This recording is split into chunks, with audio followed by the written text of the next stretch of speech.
نحمدہ نصلی علی رسولہ الکریم اما بعد فاعوذ باللہ من الشیطان الرجیم بسم اللہ الرحمن الرحیم رب اشرح لی صدری ویسر لی امری واحلل عقدۃ من لسانی یفقہوا قولی رب یسر ولا تعسر وتمم بالخیر۔ پارہ نمبر 10 میں جو ہم نے اہم باتیں پڑھی تھی پہلے اس کو دیکھ لیتے ہیں کہ آخرت کی راحتوں کو دنیا کی راحتوں پر مقدم رکھنا ہے۔ دنیا میں جو ہے تھکنے سے آخرت کی راحت ملے گی، اور اگر دنیا میں آرام کرتے رہے تو کچھ کام نہ آئے گا، تو آخرت میں بھی مشکل آ جائے گی۔ تو کیا کرنا ہے؟ دنیا میں ہی تھک لینا جتنا تھکنا۔ کس کے پیچھے؟ گھر کے کاموں میں، دین کے کاموں میں تھکنا ہے۔ دوسری بات کہ نیکی کے کام میں ثابت قدمی اختیار کرنا کامیابی کی کنجی ہے۔ اللہ تعالیٰ کا قرب بھی اسی کا حاصل ہوتا ہے، اس لیے جو کام بھی کریں چاہے تھوڑا ہی ہو لیکن جم کر کریں، مستقل طور پر کریں۔ اور تیسری بات دین کو سنجیدگی سے لینا چاہیے، کھیل تماشا نہیں بنانا چاہیے۔ چوتھی بات کہ اللہ کے احکامات کی حفاظت کی جائے تو اللہ تعالیٰ کی طرف سے حفاظت ملتی ہے۔ پانچویں بات کہ جھگڑا ناکامی کی طرف انسان کو لے جاتا ہے، یعنی آپس کے معاملات میں اگر جھگڑتے ہیں تو انسان کدھر چلے جاتا ہے؟ ناکامی کی طرف چلے جائے گا۔ تو قرآن مجید زندہ دل انسان کے لیے ایک نصیحت ہے، ان هو الا ذکر و قرآن مبین۔ تو یہ ایک نصیحت اور صاف پڑھی جانے والی کتاب ہے، لینذر من کان حیا، تاکہ اسے ڈرائے جو زندہ ہو۔ ابن قیم کہتے ہیں کہ لوگوں کی 3 قسمیں ہیں۔ ایک وہ شخص جس کا دل مر چکا ہے، وہ شخص ہے جس کا کوئی دل نہیں، اس آدمی کے حق میں کوئی آیت نصیحت نہیں بنتی، وہ آیات سنتا ہے پڑھتا ہے، اس کو کوئی فائدہ نہیں ہوتا۔ جیسے مرے ہوئے انسان کے سر پر روئیں چیخیں چلائیں، اس کو کچھ پتہ نہیں ہوتا۔ دوسرا شخص وہ ہے جس کا دل زندہ ہے، اہلیت رکھنے والا ہے، لیکن وہ تلاوت کرنے والی آیات کو کان لگا کر نہیں سنتا، غفلت سے سنتا ہے، جن کے ذریعے اللہ ان نشانیوں کے بارے میں خبر دے رہے ہیں۔ تو جو دکھائی دینے والی ہیں، یا تو وہ آیات اس تک پہنچی نہیں، یا یہ کہ اس تک پہنچی ہیں لیکن اس کا دل ان آیات سے ہٹ کر کسی اور چیز میں مشغول ہوتا ہے۔ تو یعنی بیٹھا وہ قرآن کی مجلس میں تھا لیکن سوچ کہیں اور رہا تھا اور توجہ کسی اور چیزوں کی طرف تھی، تو اس کا دل غیر حاضر تھا، اسے بھی نصیحت حاصل نہیں ہوتی، حالانکہ اس میں اہلیت ہے، اس کا دل موجود ہے۔ تیسرا وہ بندہ ہے کہ جس کا دل بھی زندہ ہے اور وہ اہلیت بھی رکھتا ہے، جس پر آیات کی جب تلاوت کی جاتی ہے وہ اپنا کان لگا کر سنتا ہے، اپنے دل کو حاضر کرتا ہے، اور جو کچھ وہ سن رہا ہے اس کے فہم کے علاوہ اپنے دل کو کہیں اور مشغول نہیں کرتا۔ وہ اس کا دل بھی حاضر ہے، کان بھی لگائے ہوئے، اس قسم کے لوگ ہیں جو ان آیات سے فائدہ اٹھاتے ہیں، اور جو تلاوت کی جاتی ہے اور ان آیات سے بھی یعنی کائنات کی نشانیوں سے بھی وہ فائدہ حاصل کرتے ہیں جو مشاہدے سے تعلق رکھتی ہیں۔ تو اللہ تعالیٰ سے دعا ہے وہ ہمیں زندہ دل عطا کرے تاکہ ہم قرآن میں خوب غور و فکر کریں اور اس کو اپنے اندر جذب کریں اور اس پر عمل کرنے والے بن جائیں۔ 11واں پارہ، یعتذرون الیکم اذا رجعتم الیہم قل لا تعتذروا لن نؤمن لکم قد نبأنا اللہ من اخبارکم وسیری اللہ عملکم رسولہ ثم تردون الی عالم الغیب والشہادۃ فینبئکم بما کنتم تعملون۔ جب تم ان کی طرف واپس آؤ گے تو وہ تمہارے سامنے عذر پیش کریں گے، آپ کہہ دیں کہ عذر نہ کرو، ہم تم پر ہرگز یقین نہیں کریں گے۔ کس چیز کے عذر کرتے تھے وہ؟ پچھلے پارے میں ہم نے پڑھا تھا پیچھے رہ جانے کے لیے، یعنی جہاد پر نہیں جانا چاہتے تھے، جہاد پر نہیں جانا چاہتے تھے، وہ عذر پیش کرتے تھے۔ تو بلا شبہ اللہ تعالیٰ نے ہمیں تمہاری خبریں بتا دی ہیں، اور آن قریب اللہ تعالیٰ اس کا رسول تمہارا عمل دیکھیں گے، پھر تم اس کی طرف لوٹائے جاؤ گے جو غیب اور حاضر کا جاننے والا ہے، تو وہ تمہیں بتا دے گا جو کچھ تم کرتے رہے ہو۔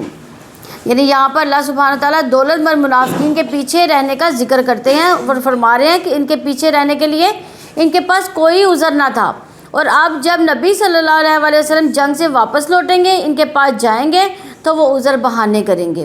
معذرتیں لے کر جائیں گے تو آپ ان سے کہہ دیجئے تم بہانے مت بناؤ، ہم تمہاری باتیں نہیں مانیں گے، یعنی تمہاری جھوٹی معذرتوں کی تصدیق نہیں کریں گے، کیونکہ اللہ تعالیٰ نے ہمیں تمہارے حالات سے آگاہ کر دیا، اللہ کی بات سچی ہے، لہٰذا تمہارے عذر پیش کرنے کا کوئی فائدہ نہیں، کیونکہ وہ ایسے ایسے بہانے پیش کرتے تھے جو بالکل اس کے برعکس تھے، جس کی خبر اللہ تعالیٰ دے چکے۔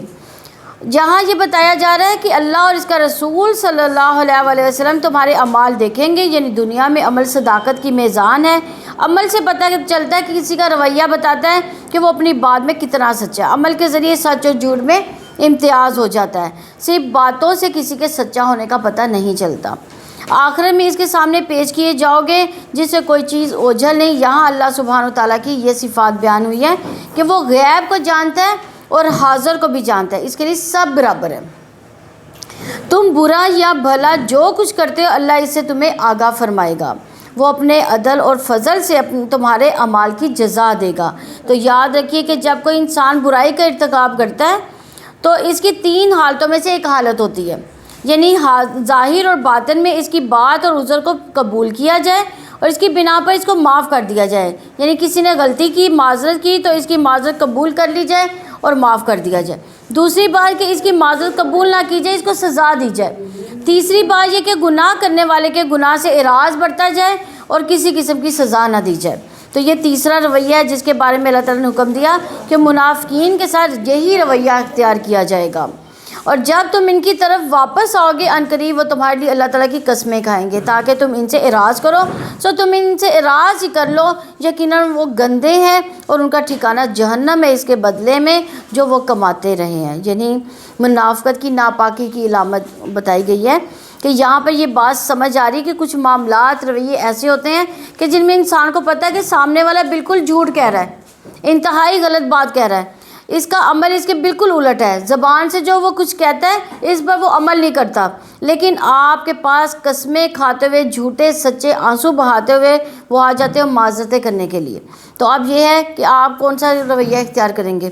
یہ ہے کہ معاف کر دیں گے، یا تو یہاں کہیں گے تم راضی ہو، آپ کیسے راضی ہیں؟ آپ راضی نہیں ہیں، آپ اپنی رضامندی ظاہر ہی نہ کریں، یہ نبی صلی اللہ علیہ وسلم سے کہا جا رہا ہے کہ آپ ان سے راضی نہ ہوں، آپ اس پر سزا بھی نہ دیں کیونکہ اب وہ اللہ کا نام لے کر اپنے جھوٹ جو ہے وہ اس پر پردہ ڈال رہے ہیں۔ تو تیسرا رویہ اعراض، تغافل اور اگنور، ایسے لوگوں کو اگنور کر دینا چاہیے، نہ خوشی کا اظہار کرنا چاہیے نہ ہی کوئی سزا دینی چاہیے، ان کا معاملہ اللہ تعالیٰ پر چھوڑ دینا چاہیے۔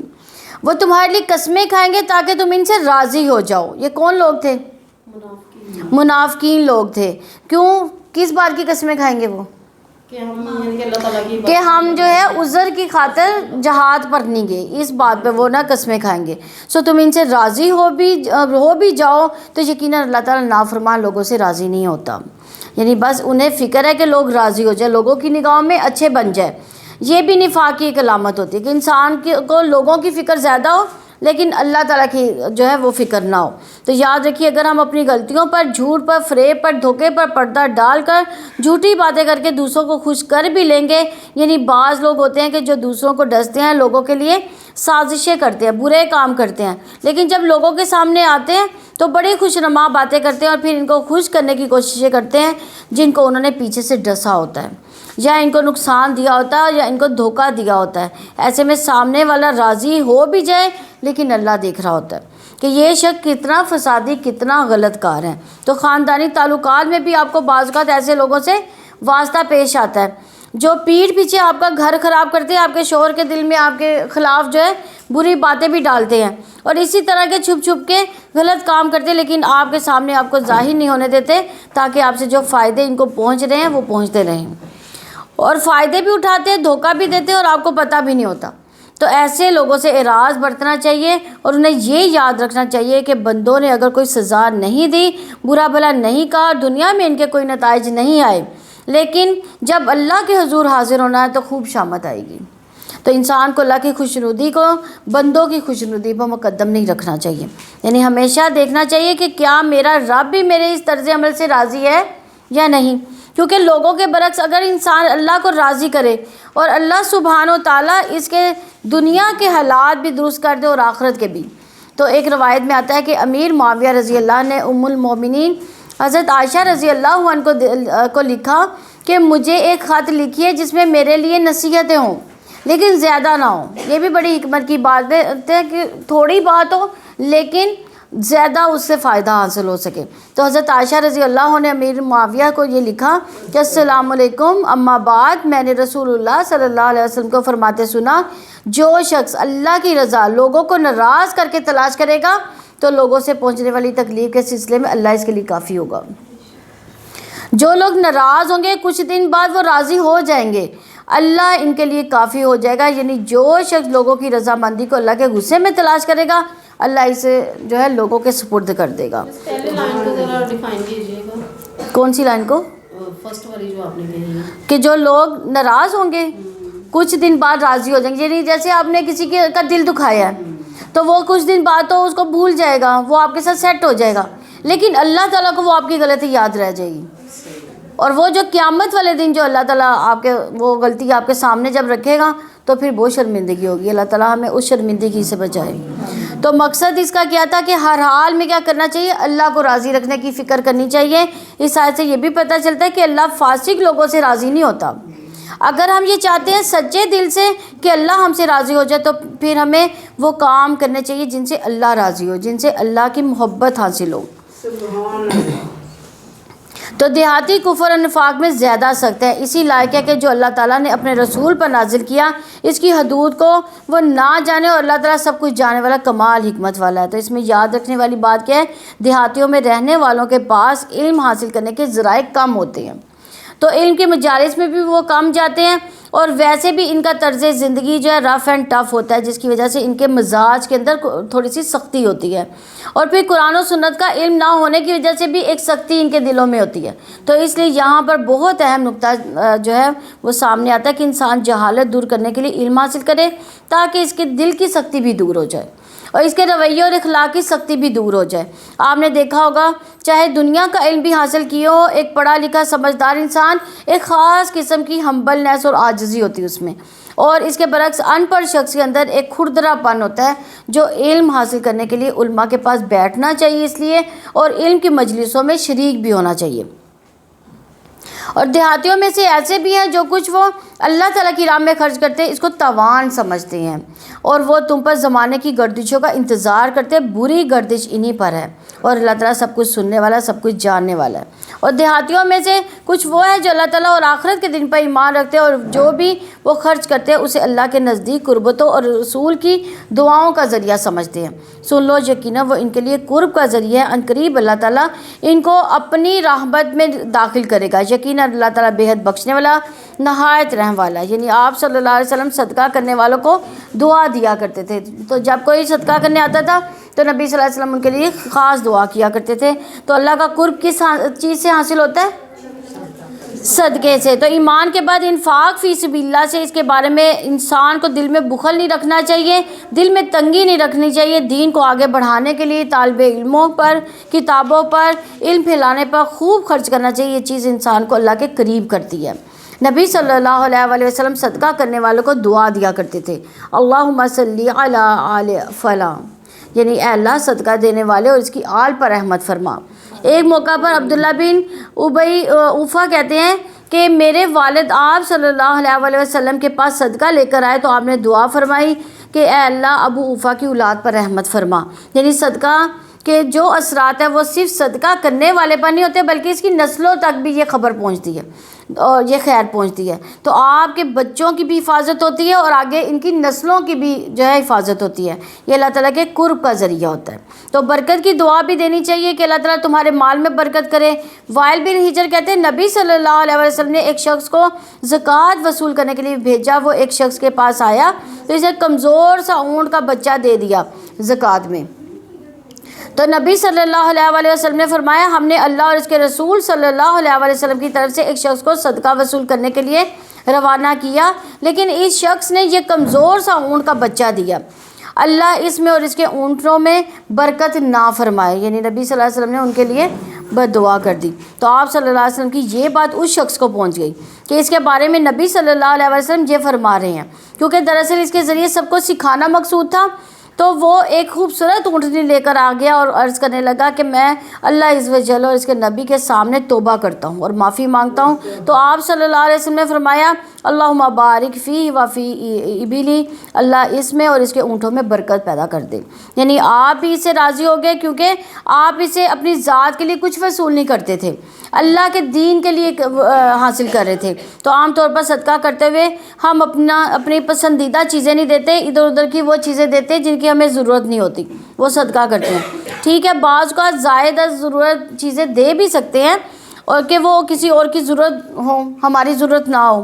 لیکن اللہ تعالیٰ کیا فرماتے ہیں، لن تنالوا البر حتى تنفقوا مما تحبون وما تنفقوا من شيء فإن الله به عليم. تو اپنا مال، محبوب مال بھی اللہ تعالیٰ کے راستے میں دینا چاہیے، خصوصاً فی سبیل اللہ، نیکی کے کاموں میں آگے بڑھانے کے لیے. یعنی جو محبوب چیز ہے وہ نیکی کے راستے میں دینی چاہیے.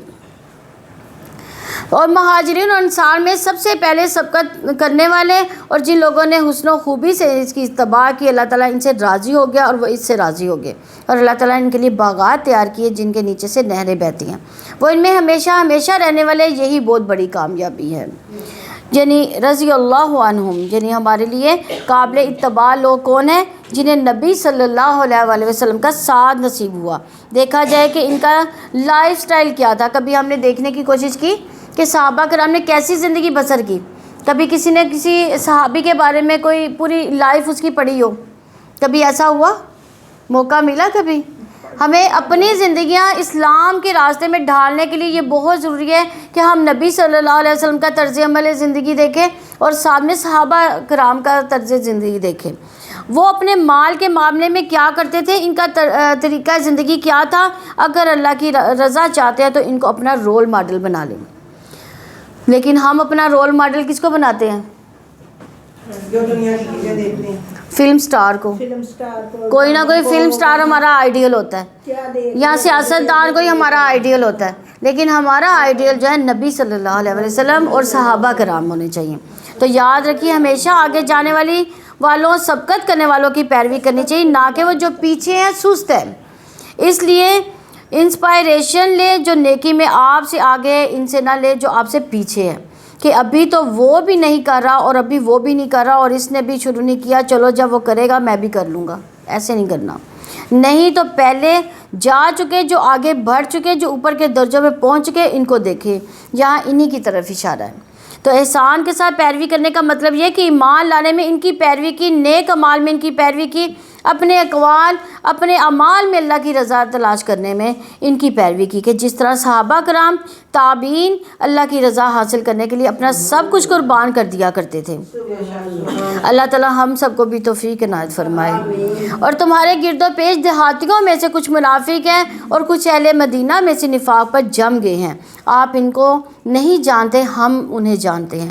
عن قریب ہم انہیں 2 مرتبہ عذاب دیں گے، پھر وہ بڑے عذاب کے لیے واپس لائے جائیں گے. یعنی کس طرح اللہ تعالیٰ نے نفاق کو ظاہر کیا اور مسلمانوں کو خبر کر دی. نبی صلی اللہ علیہ وسلم کو بھی بعض منافقین نفاق کا علم نہیں تھا. وہ اتنے ہوشیار چلاک لوگ تھے کہ اپنی باتوں سے ایسا خوش کرتے تھے کہ آپ صلی اللہ علیہ وسلم کو پتہ ہی نہیں چلتا تھا کہ ان کے دل کا حال اندر سے کیا ہے. 2 مرتبہ سزا کا مطلب ہے کہ ایک دنیا میں یعنی اور قبر میں، دوسرا عذاب کہاں ہے؟ آخرت میں. یعنی دنیا اور قبر کا عذاب ایک ہے، دوسرا عذاب آخرت کا. تو اس حال میں بھی قبر کے عذاب کی دلیل ملتی ہے. پھر اور کچھ دوسرے بھی ہیں جنہوں نے اپنے گناہوں کا اعتراف کیا، انہوں نے کچھ اچھے اور دوسرے کچھ برے عمل ملا کر دیے اور قریب ہے کہ اللہ تعالیٰ ان پر مہربان ہو جائے. یقیناً اللہ تعالیٰ بے حد بخشنے والا، نہایت رحم والا ہے. یعنی یاد رکھیے بعض کا انسان ملے جلے عمل کرتا ہے اور اللہ سے امید بھی رکھتا ہے، تو اختتام جس پر بھی ہوگا تو انشاءاللہ اللہ سبحانہ وتعالیٰ اپنی رحمت سے اس کو بخش دے گا. جب انسان کو پتہ ہو کہ میں کچھ نیکیاں کر رہا ہوں، مجھ سے کچھ غلطیاں بھی ہوئی ہیں، تو اپنے گناہوں کے ازالے اور کفارے اور انہیں دھونے کے لیے صدقہ کرتا رہیں. صدقہ نفاق کو بھی دور کرتا ہے، صدقہ نفس کو بھی پاک کرنے کا ذریعہ، مال کو بھی پاک کرنے کا ذریعہ ہے، اور رسول اللہ صلی اللہ علیہ وسلم کی دعائیں بھی حاصل کرنے کا ذریعہ ہے. آپ صلی اللہ علیہ وسلم ان کے اموال میں سے صدقہ لے لیں، اس کے ساتھ آپ انہیں صاف کر دیں، ان کو پاک کر دیں، آپ ان کے لیے دعا کریں۔ یقیناً آپ صلی اللہ علیہ وسلم کی دعا ان کے لیے وجہ تسکین ہے، اور اللہ تعالیٰ سب کچھ سننے والا، سب کچھ جاننے والا ہے۔ کیا وہ نہیں جانتے کہ اللہ تعالیٰ بلا شبہ اپنے بندوں کی توبہ قبول کرتا ہے اور وہی صدقات قبول کرتا ہے، اور بے شک اللہ تعالیٰ بہت زیادہ توبہ قبول کرنے والا، نہایت رحم والا ہے۔ یعنی صدقہ اور توبہ ساتھ ساتھ ہے۔ سچی توبہ کیا ہے؟ جس میں انسان کوئی نیک عمل کر کے توبہ کر لے، کوئی نفل پڑھ کے، کوئی صدقہ دے کر، جب بھی کوئی گناہ ستائے اس گناہ کو یاد کر کے صدقہ کرے تاکہ دل ٹھنڈا ہو جائے اور ایک تسکین مل جائے۔ غم کا علاج کیا ہے؟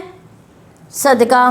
بیماریوں کا علاج کیا ہے؟ صدقہ۔ نفاق دور کرنے کے لیے جو ہے کیا کرنا چاہیے کہ عمل کر کے دکھانا چاہیے، یعنی یہ نہیں ہے کہ اپنی مرضی کے عمل نہیں، جو قرآن و حدیث سے ثابت ہے وہ عمل کریں، اور آپ کہہ دیں تم عمل کرو، پھر ان قریب اللہ تعالیٰ، اس کا رسول اور تمام اہل ایمان تمہارا عمل دیکھیں گے، اور تم جلد ہی اس کی طرف لوٹائے جاؤ گے جو ہر پوشیدہ اور ظاہر کو جاننے والا، چنانچہ وہ تمہیں بتا دے گا جو تم عمل کیا کرتے تھے۔ اور کچھ دوسرے لوگ جو اللہ تعالیٰ کے حکم کے لیے انتظار میں رکھے گئے ہیں، یا وہ انہیں عذاب دے گا اور وہ ان کی توبہ قبول کرے گا، اللہ تعالیٰ سب کچھ جاننے والا، کمال حکمت والا ہے۔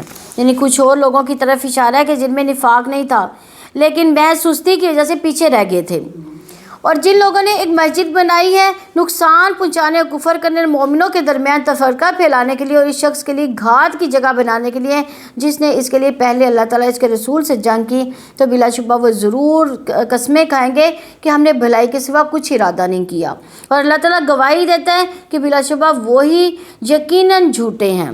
یہ منافقین تھے جنہوں نے قبا کے علاقے میں مسجد قبا کے مقابلے میں ایک اور مسجد بنا لی تھی جس کو مسجد زرار کہا جاتا تھا، یعنی اب نہیں ہے۔ یعنی تفرقہ بازی اسلام کے مقاصد کو نقصان پہنچانے کے لیے وہ مسجد بنائی گئی تھی۔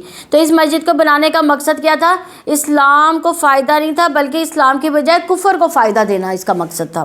اشارہ ابو عامر راہب کی طرف جو دور جاہلیت میں بڑا عبادت گزار تھا، لیکن نبی صلی اللہ علیہ وسلم سے اس کو بڑی حسد تھی، لوگوں کو آپ کے خلاف بھڑکایا کرتا تھا، مشرکین مکہ کے پاس تک گیا تھا اور مدد لینے کے لیے کہ کسی طرح آپ صلی اللہ علیہ وسلم کے خلاف کوئی محاذ آرائی کی جائے، اور پھر جب وہاں کچھ نہیں بنا تو کیسے روم کی طرف گیا، راستے میں ہی مارا گیا، اللہ تعالیٰ نے ایسے شخص سے چھٹکارا دیا۔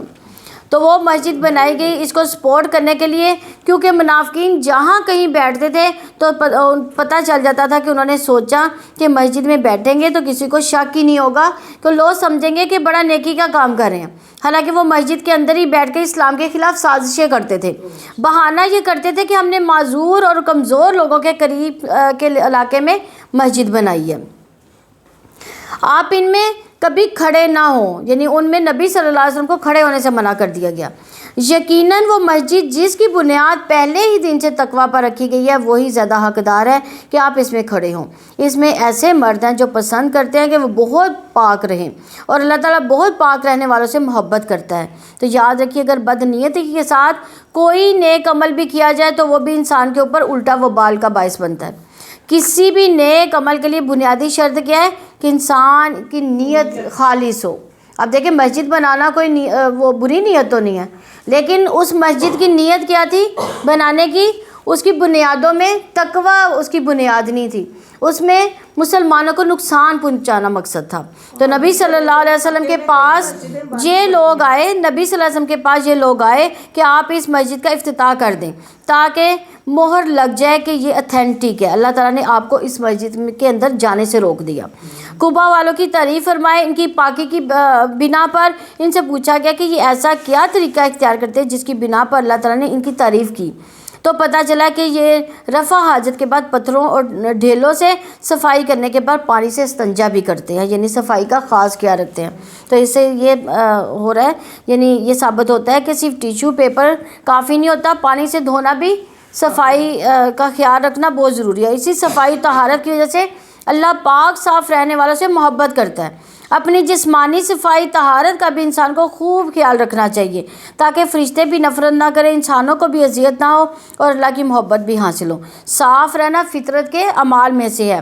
ابو ہریرہ رضی اللہ عنہ روایت کرتے ہیں کہ 5 چیزیں فطری ہیں: ختنہ کرنا، زیر ناف بال صاف کرنا، بغل کے بال اکھاڑنا اور ناخن تراشنا اور مونچھوں کو کتروانا۔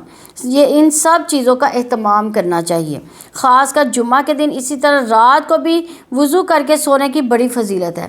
تو آپ صلی اللہ علیہ وسلم نے فرمایا جو آدمی باوضو رات گزارتا ہے ایک فرشتہ اس کی چادر میں رات گزارتا ہے۔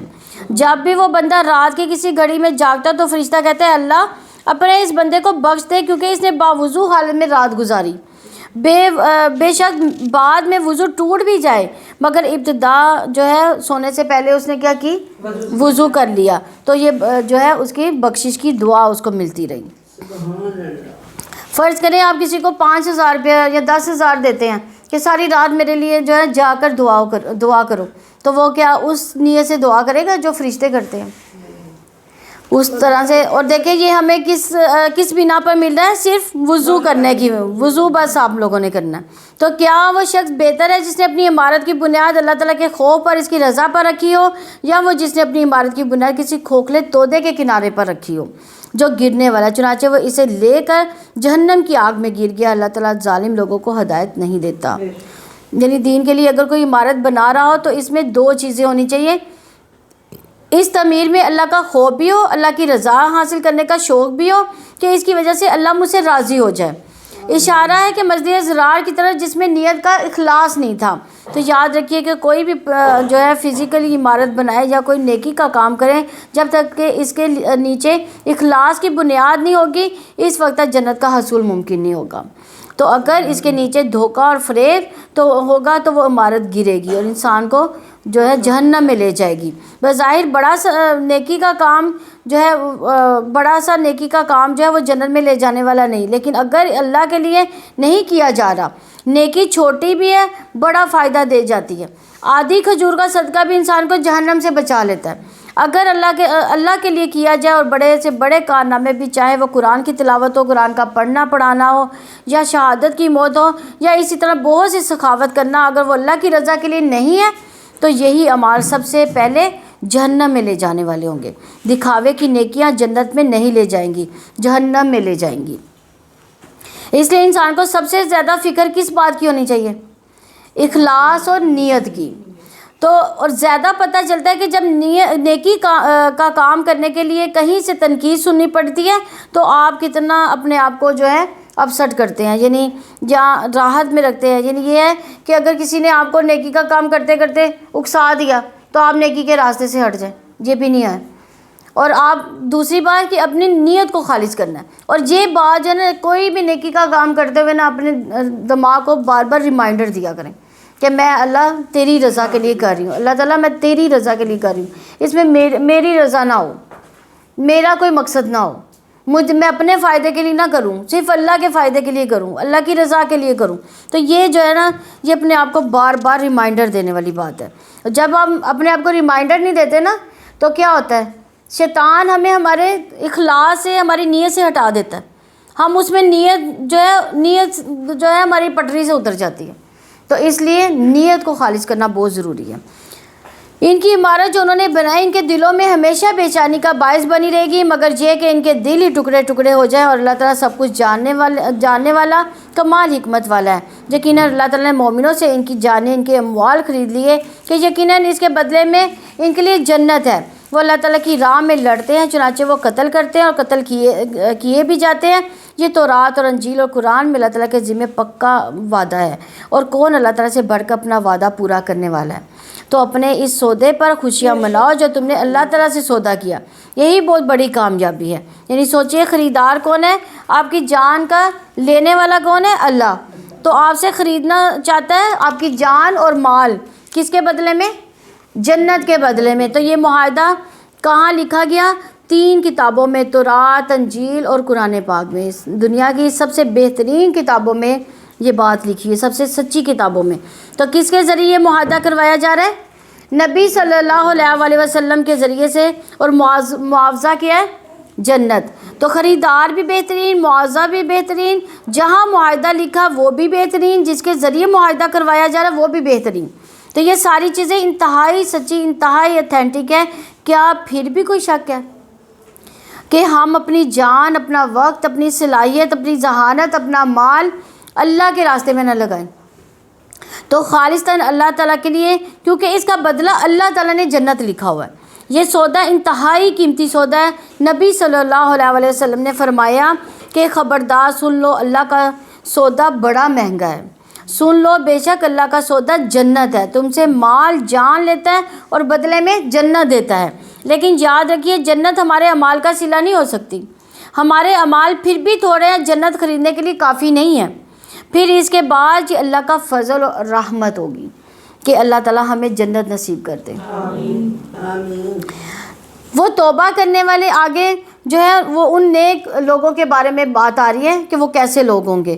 وہ توبہ کرنے والے، عبادت کرنے والے، اللہ کی حمد کرنے والے، روزہ رکھنے والے، رکوع کرنے والے، سجدہ کرنے والے، بھلائی کا حکم دینے والے، برائی سے روکنے والے اور اللہ تعالیٰ کی حدود کی حفاظت کرنے والے ہیں۔ وہ مومنوں کو خوشخبری دیں گے۔ یعنی اس سودے کرنے والے کی خصوصیات ہے کہ تائبون، یعنی توبہ کرنے والے، یعنی چھوٹی بڑی غلطی پر دھڑکا لگا رہتا ہے کہ کہیں اللہ تعالیٰ ناراض نہ ہو جائے، کہیں ہمارا کانٹریکٹ منسوخ نہ ہو جائے، ایسے حالات نہ ہو جائیں کہ بیچ میں ختم کرنا پڑے، بار بار اللہ تعالیٰ کی طرف رجوع کرتے ہیں۔ جو میں نے ابھی بات کہی ہے نا کہ نیت کو بار بار خالص کرنے کی ضرورت ہے، تو یعنی بار بار اللہ تعالیٰ کے ساتھ باتیں کریں کہ اللہ تعالیٰ میں نے تیری رضا کے لیے یہ توبہ کی ہے، اللہ تعالیٰ تو میری توبہ قبول کر۔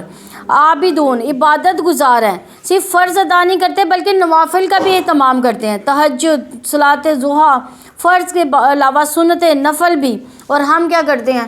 صرف فرض ہی پڑھ کے فٹافٹ نماز کو ختم کرتے ہیں۔ ایسے ہوتا ہے نا اکثر لوگوں۔ اب کون کون کرتا ہے ایسے؟ کون کون کرتا ہے؟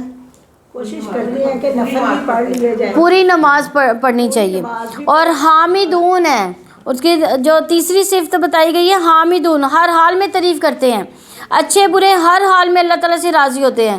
تو الحمدللہ ان کا تقیہ کلام الحمدللہ ہوتا ہے۔ السائیون کہ ایک معنی روزہ رکھنے والے، لیکن زیادہ ترجیح والا معنی یہ ہے کہ وہ اپنے گھر سے حج و عمرے کے لیے نکلتے ہیں، علم حاصل کرنے کے لیے، نیکی کے کاموں کے لیے، بے چین سے اپنے کمفرٹ زون میں بیٹھے نہیں رہتے، بلکہ کہاں نکلتے ہیں؟ اللہ کی راہ میں نکلتے ہیں۔ الراکعون یعنی ہمبل ہے، نمازوں کے لیے رکوع کی پابندی کے ساتھ ان کو کرتے ہیں۔ اور ساجدون یعنی خوب سجدہ کرنے والے ہیں۔ پھر اس کے بعد ایک اور صفت بیان کی ہے، الآمرون بالمعروف والناہون عن المنکر والحافظون جدود، یعنی یہ ایک طرف نیک کام کرنے والے، دوسری طرف بڑی احتیاط برتنے والے، زندگی میں اللہ تعالیٰ جہاں جہاں روکا وہاں سے رک جاتے ہیں، حدوں کو پار نہیں کرتے۔ جن چیزوں کو اللہ نے حرام کرا دیا ہے ان کو اپنی زندگی میں حرام کر لیتے ہیں، چاہے وہ اقوال میں ہو، چاہے وہ افعال میں ہو، چاہے وہ معقولات میں ہو، مشروبات میں، یا شوہر بیوی کے تعلقات میں ہو۔ ہر معاملے میں کیا کرتے ہیں؟ حدود بتا دی گئی، کہاں تک جائز ہے، کہاں تک ناجائز ہے، شروع ہوتا ہے جہاں تک کہ شک میں پڑنے والی چیزوں سے بھی پرہیز کرنا چاہیے۔ تو ایسے لوگ ہوتے ہیں جنہوں نے اپنی جان، مال اور سودا کر رکھا ہے، انہوں نے اپنا آپ بیچ دیا۔ تو ہم بکے ہوئے لوگ ہیں، ہمیں اپنے آپ کو شیطان کے ہاتھ نہیں بیچنا چاہیے، اپنی خواہشات کے ہاتھ نہیں بیچنا چاہیے، اللہ کو بیچنا ہے تاکہ بدلے میں ہمیں کیا ملے؟ جنت انشاءاللہ۔ پیدا بھی ہمیں اللہ تعالیٰ نے کیا، تو جو مال جان جو بھی اللہ کی طرف سے ہے، علم ہے، نیکی کی طرف کوئی توفیق ہے، قدرت بھی اللہ تعالیٰ کی طرف سے ہوئی، تو کوئی بڑی بات تھوڑی ہے جس نے سب کچھ دے دیا، تو واپس اسی کی طرف سب کچھ انعام لے کر جانا ہے۔ یعنی کتنا بڑا فضل ہے، کتنی بڑی رحمت ہے کہ واپس بھی اسی کی طرف جانا ہے۔ تو نبی کو اور جو لوگ ایمان لائے کبھی جائز نہیں کہ وہ مشرکوں کے لیے مغفرت کی دعا کرے، خواہ وہ رشتہ دار ہوں، اس کے بعد کہ ان کے لیے واضح ہو چکا کہ یقیناً وہ دوزخ والے ہیں۔ یعنی یاد رکھیے ایمان کی تکمیل کے لیے اللہ تعالیٰ کی رضا کو مقدم رکھنا ضروری ہے۔ اور ابراہیم علیہ السلام کو اپنے باپ کے لیے بخشش مانگنا صرف اس وعدے کے سبب تھا جو اس نے اپنے باپ سے کیا تھا۔ چنانچہ جب اس کے لیے واضح ہو گیا کہ وہ اللہ تعالیٰ کا دشمن ہے تو وہ اس سے بے تعلق ہو گیا۔ بے شک ابراہیم یقیناً بڑا نرم دل، بڑا بردبار تھا۔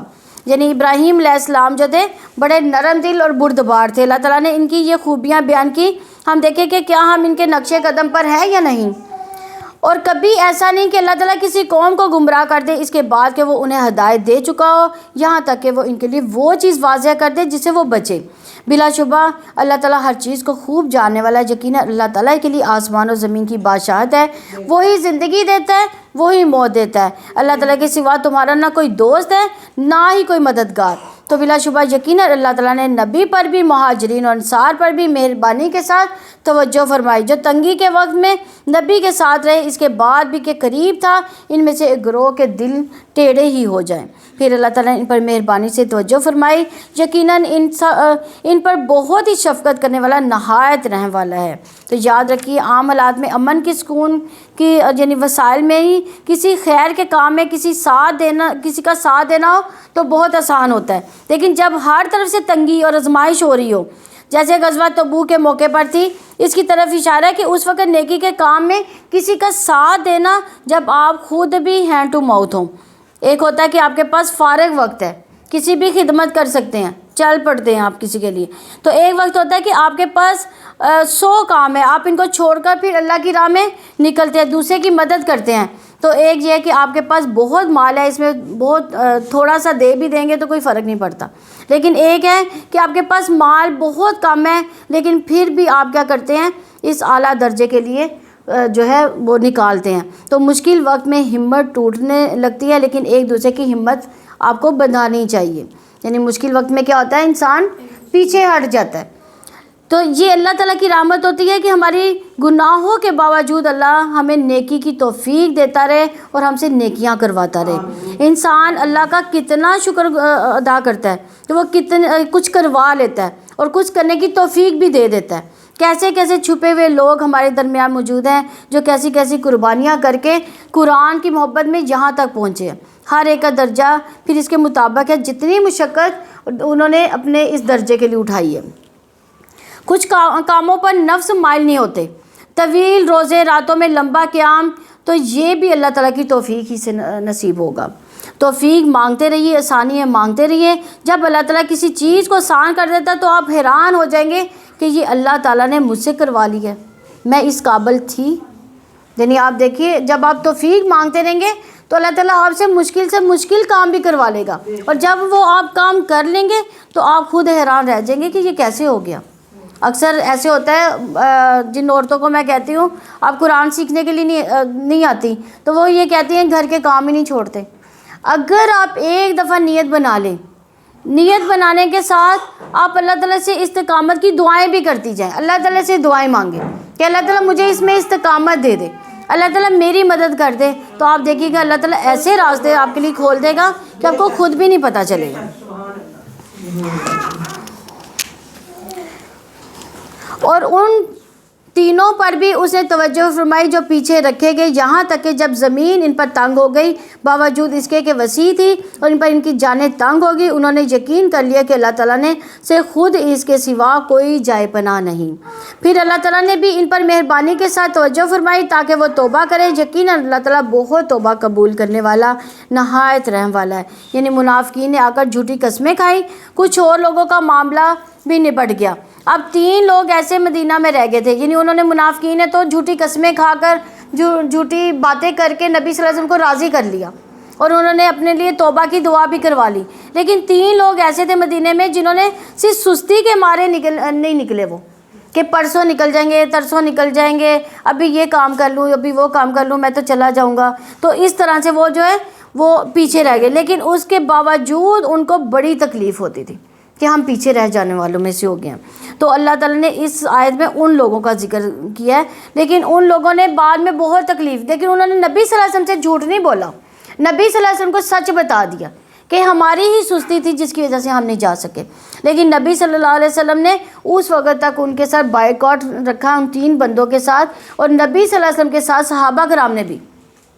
آپ خود تصور کریں کہ ایک انسان ہے، وہ جب صبح اٹھتا اس کے پاس کوئی بھی نہیں ہوتا بات کرنے کے لیے، صبح سے لے کے شام تک کوئی بات ہی نہ کرے اس سے، کوئی سلام کا جواب ہی نہ دے، کیا حالت ہوگی اس کی؟ تو یہی حالت ان کی تھی۔ اور پھر یہ اللہ تعالیٰ نے ان کے لیے ان کی مغفرت کی جو ہے یہ آیتیں نازل کی تھی ان کی۔ اے لوگوں جو ایمان لائے ہو، اللہ تعالیٰ سے ڈر جاؤ اور سچے لوگوں کے ساتھ ہو جاؤ۔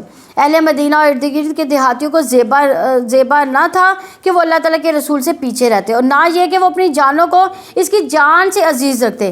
یہ اس وجہ سے کہ بلا شبہ اللہ تعالیٰ کی راہ میں نہ کوئی پیاس، نہ کوئی تھکاوٹ اور نہ کوئی بھوک انہیں پہنچتی ہے، اور نہ وہ کوئی قدم رکھتے ہیں کوئی کافروں کو غصہ دلائے، اور نہ وہ کسی دشمن سے کوئی کامیابی حاصل کرتے ہیں، مگر اس کے بدلے میں ان کے لیے ایک عمل صالح لکھ دیا جاتا ہے۔ بلا شبہ اللہ تعالیٰ نیکی کرنے والوں کا اجر ضائع نہیں کرتا، یعنی جب انسان اللہ کے راستے میں ہوتا ہے تو ہر چھوٹی بڑی چیز پر اجر لکھا جاتا ہے۔ یعنی انسان اگر وضو کر کے مسجد میں جا بیٹھتا ہے تو جب تک وہ نماز کا انتظار کرتا ہے وہ نماز کی حالت میں ہی گنا جاتا ہے۔ تو جب آپ کسی نیک کام کی نیت کر لیتے ہیں تو اجر شروع ہو جاتا ہے۔ فی سبیل اللہ نکلتے ہیں علم حاصل کرنے کے لیے، یا اگر آپ حج و عمرہ کے لیے نکلتے ہیں، آپ گھر سے نکلتے ہیں، سارا راستہ آپ کے لیے نیکی لکھی جاتی ہے ایک ایک قدم پر۔ اور یاد رکھیں نیک اعمال کا اجر تھکاوٹ کے مطابق ہے، جتنا کسی کام میں آپ اپنے آپ کو زیادہ تھکاتے ہیں، محنت کرتے ہیں، اس کا اجر اتنا ہی زیادہ ملتا ہے۔ بعض کا تو آپ کی محنت بہت زیادہ ہوتی ہے لیکن آؤٹ پٹ چھوٹا سا ہوتا ہے، تو اللہ تعالیٰ یہ نہیں دیکھتا کہ آپ کا آؤٹ پٹ کتنا ہے، وہ یہ دیکھتا ہے کہ اس کے پیچھے محنت کتنی تھی۔ اسی طرح ایسے لوگ جب ریٹائر بھی ہو جائیں تو ان کو پینشن ملتی رہتی ہے، یعنی اگر وہ بیمار ہو جائے یا سفر میں ہو تو بھی ان کے نامہ اعمال وہ سارے اعمال ویسے لکھے جاتے ہیں جو وہ صحت کی حالت میں مستقل طور پر کرتے رہتے ہیں۔ یعنی ساری عمر انسان کماتا ہے نا، تو جب وہ ریٹائر ہوتا ہے اس کو کیا ملتی ہے؟ پینشن۔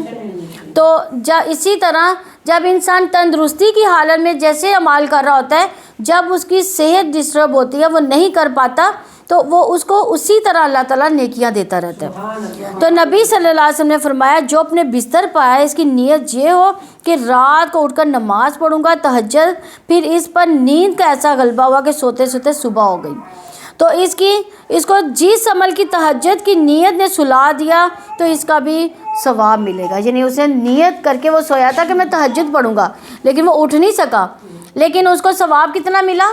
تہجد کا ثواب ملا، تہجد لکھے گئے، اور وہ نیند اس کے رب کی جانب سے اس پر صدقہ ہے، یعنی اللہ تعالیٰ نے اس پر بھی راضی اللہ تعالیٰ ہو گیا اور اس کو ایک طرف سے سکون دے دیا۔ تو بعض کا انسان بہت تھکا ہوتا ہے لیکن اس کے باوجود اس کا شوق ہوتا ہے کہ میں کچھ کر لوں، لیکن عین کام کرتے ہوئے کیا ہوتی ہے؟ اونگ آ جاتی ہے۔ آپ بڑے شوق سے مسجد میں آتے ہیں خطبہ سننے کے لیے، لیکن بیچ میں کیا ہوتا ہے؟ اونگ آ جاتی ہے، بیچ میں غائب ہو گئے نا، یا کبھی اٹھ کر جانا پڑ جاتا ہے، لیکن اللہ تعالیٰ آپ کو نیت آپ کی کاؤنٹ کرتا ہے کہ نیت آپ کی کیا تھی۔ اور نہ وہ کوئی چھوٹا خرچ کرتے ہیں، نہ کوئی بڑا، اور نہ کوئی وعدی وہ طے کرتے ہیں، مگر وہ ان کے لیے لکھ دیا جاتا ہے تاکہ اللہ تعالیٰ انہیں بہترین جزا دے جو وہ عمل کرتے تھے۔ یعنی چھوٹی بڑی ہر نیکی مجاہدین کی قبول ہوتی ہے، اور یہ ممکن نہیں کہ سارے کے سارے اہل ایمان ہی نکل جائیں، سو ان کے ہر گروہ میں سے کچھ لوگ کیوں نہیں نکلے تاکہ وہ دین کی سمجھ حاصل کریں، اور تاکہ وہ اپنی قوم کو ڈرائیں جب وہ ان کی طرف واپس جائیں تاکہ وہ بچ جائیں۔ یعنی دیکھیں سب کو غزوے کے لیے نکلنے کو نہیں کہا بلکہ تعلیم کے لیے بھی کہا، یعنی غزوہ تبوک میں تو سب کو نکلنے کا حکم تھا، بہت مشکل وقت تھا، لیکن یہ حکم ہمیشہ کے لیے باقی نہیں رہا کہ میدان جنگ میں سب کو نہیں نکلنا۔ علم کا راستہ فی سبیل اللہ ہے۔ پھر ایسا کیوں نہ ہوا کہ ہر فقہ میں سے، یعنی ہر خان، ہر برادری، ہر علاقے، ہر گاؤں قصبے میں سے کچھ لوگ دین میں سمجھ پیدا کرنے کے لیے نکلے۔ فزیکلی اسلام کی سرحدوں کا دفاع ایک ہوتا ہے، اور اسلام کی سرحدوں کا دفاع وہ ہوتا ہے علم حاصل کر کے، یعنی بعض کا جسمانی طور پر ہم جو ہے جاتے ہیں سرحدوں کی حفاظت کرنے کے لیے، لیکن بعض کا سرحدوں کی حفاظت علم کے ذریعے بھی ہوتی ہے۔ علم کے ذریعے کیسے ہوتی ہے؟ لوگوں کو شعور دلایا جاتا ہے کہ جہاد کے لیے نکلنا ہے، جہاد کے لیے نکلنا بہت ضروری ہے۔ علم حاصل جب تک نہیں ہوگا ہمیں جہاد کی اہمیت کا نہیں پتہ چلے گا۔ تو رسول اللہ صلی اللہ علیہ وسلم کے سامنے دو آدمیوں کا تذکرہ کیا گیا، ان میں سے ایک عابد تھا، دوسرا عالم تھا۔ آپ نے فرمایا عالم کی عابد پر اس طرح فضیلت ہے جس طرح میری تمہارے ادنا ترین آدمی پر۔ ابو عمار حسین بن حریث کہتے ہیں میں نے فضیل بن ایاز کو کہتے سنا کہ ایسا عالم جو عمل کرنے والا ہے، علم سکھاتا ہے، آسمان کی بادشاہت میں بڑا آدمی پکارا جاتا ہے۔ جیسے دنیا میں بڑے بڑے آدمی ہوتے ہیں تو ویسے ہی وہ علم سکھانے والا جو عمل بھی کرے وہ آسمانوں میں بہت بڑا شمار ہوتا ہے۔ تو آپ خود سوچئے، ایک وہ تعریف اور اسٹیٹس جو دنیا میں انسان کو ملے گا، اور ایک وہ جو آخرت میں ملے گا، لیکن وہ عمل کے ساتھ ملتا ہے اور وہ آسمانوں میں ملے گا۔ اور زمین کے مقابلے میں آسمان تو آسمان ہی ہے، اور آسمانوں پر جو مخلوق ہے وہ زمین والوں سے افضل ہے۔ تو انسان کو ہمیشہ بڑے درجوں کی تمنا رکھنی چاہیے، علم کے لیے وقت ضرور نکالنا چاہیے، اس میں ہر روز اضافہ ہونا چاہیے۔ نبی صلی اللہ علیہ وسلم کو جس چیز کی دعا سکھائی گئی وہ مال و دولت کے حصول کے لیے نہیں تھی، بلکہ کون سی دعا تھی؟ ربی زدنی علما، کہ یا اللہ میرا علم زیادہ کر دے، اور پھر علم کے ساتھ ساتھ عمل میں بھی اور اضافے کے لیے دعائیں بہت فائدہ دیتی ہیں۔ تو یاد رکھیے علم سکھانے والے کے لیے ساری مخلوقات دعائیں کرتی ہے۔ نبی صلی اللہ علیہ وسلم نے فرمایا یقیناً اللہ، فرشتے، تمام اہل زمین اور آسمان، یہاں تک چونٹی اپنے سراغ میں مچھلیاں بھی اس کے شخص کے لیے دعائیں خیر کرتی ہیں۔ اللہ کی رحمت نازل ہوتی ہے جو لوگوں کو بھلائی کی باتیں سکھاتا ہے، اس لیے ہر شخص کا یہ فرض ہے کہ جو خیر کی بات جو اس کو پتہ ہے وہ آگے ضرور شیئر کرے۔ جیسے آج آپ نے جو اس بارے میں سے سیکھا ہوگا، جو آپ کو اچھی بات لگی آپ آگے پہنچائیں، یہ آپ کا امر بالمعروف ہو جائے گا۔ اور یہ دیکھیں کتنی بڑی سعادت ہے کہ ہر انسان اور چن پرند، یہاں تک کہ چونٹیاں بلوں میں اور سمندر کی مچھلیاں بھی اس شخص کے لیے دعائیں خیر کرتی رہتی ہیں۔ تو اگر آپ دعائیں خیر میں شامل ہونا چاہتے ہیں تو آپ کو کیا کرنا چاہیے گا؟ ہاں نہیں، یہاں سے آپ بھلائی کی باتیں سیکھیں اور آگے پہنچائیں۔ جیسے ہمیں دنیا بھر کی خبریں پتہ ہوتی ہیں، خاندان بھر کی خبریں پتہ ہوتی ہیں، کچھ بزرگ خواتین کو پتہ ہوتی ہے کہ کون کیا کر رہا ہے، سارا دن فون پہ لگی رہتی ہیں، ہر پورے خاندان کی خبریں لے کر ایک دوسرے کو پہنچاتی ہے، ایسے ہوتا ہے نا، پورے خاندان کی خبریں جو ہیں یوں گردش کر رہی ہوتی ہیں۔ تو کیا دین کی باتیں اس طرح سے گردش نہیں کر سکتی؟ انشاءاللہ اللہ تعالیٰ ہم سب کو توفیق عنایت فرمائے۔ نبی صلی اللہ علیہ وسلم نے فرمایا وہ شخص جو علم حاصل کرے پھر اسے بیان نہ کرے، یعنی کسی کو نہ بتائے، اس کی مثال اس شخص کی سی ہے جو خزانہ جمع کرتا رہے اور اس میں سے خرچی نہ کچھ کرے، بلکہ وہ بخیل ہے، وہ اس کو بخیل کہا گیا ہے۔ اے لوگوں جو ایمان لائے، ان لوگوں کے ساتھ لڑو کافروں میں سے جو تمہارے قریب ہیں، اور لازم ہے کہ وہ تم میں کچھ سختی پائیں، اور جان لو کہ یقیناً اللہ تعالیٰ متقی لوگوں کے ساتھ ہے، یعنی مدینہ کے قریب ترین علاقوں کی طرف جانے کو کہا جا رہا ہے۔ اور جب بھی کوئی سورت نازل کی جاتی ہے تو ان میں سے کچھ لوگ کہتے ہیں کہ تم میں سے کس کو ایمان میں اس نے زیادہ کر دیا، چنانچہ جو لوگ ایمان لائے تو ان کو ایمان میں اس نے زیادہ کیا اور وہ اس سے بہت خوش ہوتے ہیں۔ یعنی قرآن کے نزول سے قرآن پڑھ کر مومن کا ایمان بڑھتا ہے، نفاق بڑھتا ہے۔ پھر ہمیں سوچنا چاہیے کہ ہم کس صف میں کھڑے ہیں۔ منافقین ہنسی مذاق میں ٹالتے ہیں قرآن کو، اس کے مرتبے سے گراتے ہیں، لیکن ایمان والوں کے پاس قرآن کی کوئی بات پہنچتی ہے تو ان کا ایمان اور زیادہ بڑھ جاتا ہے۔ 3 باتیں جس میں ہوں گی اللہ اس کے دل کو ایمان سے بھر دے گا۔ پہلی بات عالم کی صحبت، دوسری بات قرآن کی تلاوت، تیسری روزے رکھنا۔ لیکن وہ لوگ جن کے دلوں میں بیماری ہے تو اس نے اس کی گندگی میں اور گندگی کے ساتھ زیادہ کر دیا اور اس حال میں مرے کہ وہ کافر تھے۔ یعنی منافقین کو قرآن نے کچھ فائدہ نہ دیا، ان کی خرابیاں اور زیادہ ہوتی گئی، اور قرآن کا دل پر اثر نہ ہونا دل کے بیمار ہونے کی علامت ہے۔ اور کیا وہ دیکھتے نہیں کہ یقیناً 1 بار یا 2 بار وہ ہر سال آزمائش میں ڈالے جاتے ہیں، پھر بھی وہ نہ توبہ کرتے نہ ہی نصیحت حاصل کرتے ہیں۔ یعنی اللہ تعالیٰ ان پر آزمائشیں بھیجتا ہے کہ شاید وہ ہوش میں آ جائیں۔ اور جب کوئی صورت اتاری جاتی ہے کہ ایک دوسرے کی طرف دیکھتے ہیں کہ کیا تمہیں کوئی ایک دیکھ رہا ہے، پھر وہ واپس پلٹ جاتے ہیں۔ اللہ تعالیٰ نے ان کے دلوں کو پھیر دیا اس لیے کہ یقیناً وہ ایسے لوگ ہیں جو سمجھتے نہیں، یعنی جب آنکھ کی اوجھل ہوتی ہے تو چپکے سے کیا کرتے ہیں، مجلس سے نکل جاتے ہیں۔ یہ لوگ مجلس میں ہو تب بھی نہیں سمجھتے، نہ آئے تب بھی نہیں انہیں ہوش ہوتی، اور اپنی غلطی کا احساس بھی نہیں ہوتا۔ بلا شبہ تمہارے پاس یقیناً تمہیں میں سے ایک عظیم رسول آیا، اس پر گرا ہے کہ تم مشقت میں پڑو، تم پر بہت حرص رکھنے والا، مومنوں پر بہت شفقت کرنے والا، نہایت مہربان ہے۔ ایک لیڈر کے اندر کی یہ خوبی بیان کی جا رہی ہے کہ کیسا ہونا چاہیے کہ ساتھیوں میں سے کسی کو تکلیف ہو تو اس کو بھی تکلیف پہنچے۔ اس کے اندر ایک شدید تڑپ ہے کہ سب لوگ ہدایت پا جائیں۔ نبی صلی اللہ علیہ وسلم کی یہ حرص تھی کہ سب لوگ آگ سے بچیں۔ فرمایا میری مثال لوگوں کی مثال اس شخص کی طرح ہے جس نے آگ روشن کی، جب اس کے چاروں طرف روشنی پھیل گئی تو پروانے اور کیڑے مکوڑے جو آگ پر گرتے ہیں ان میں گرنے لگے۔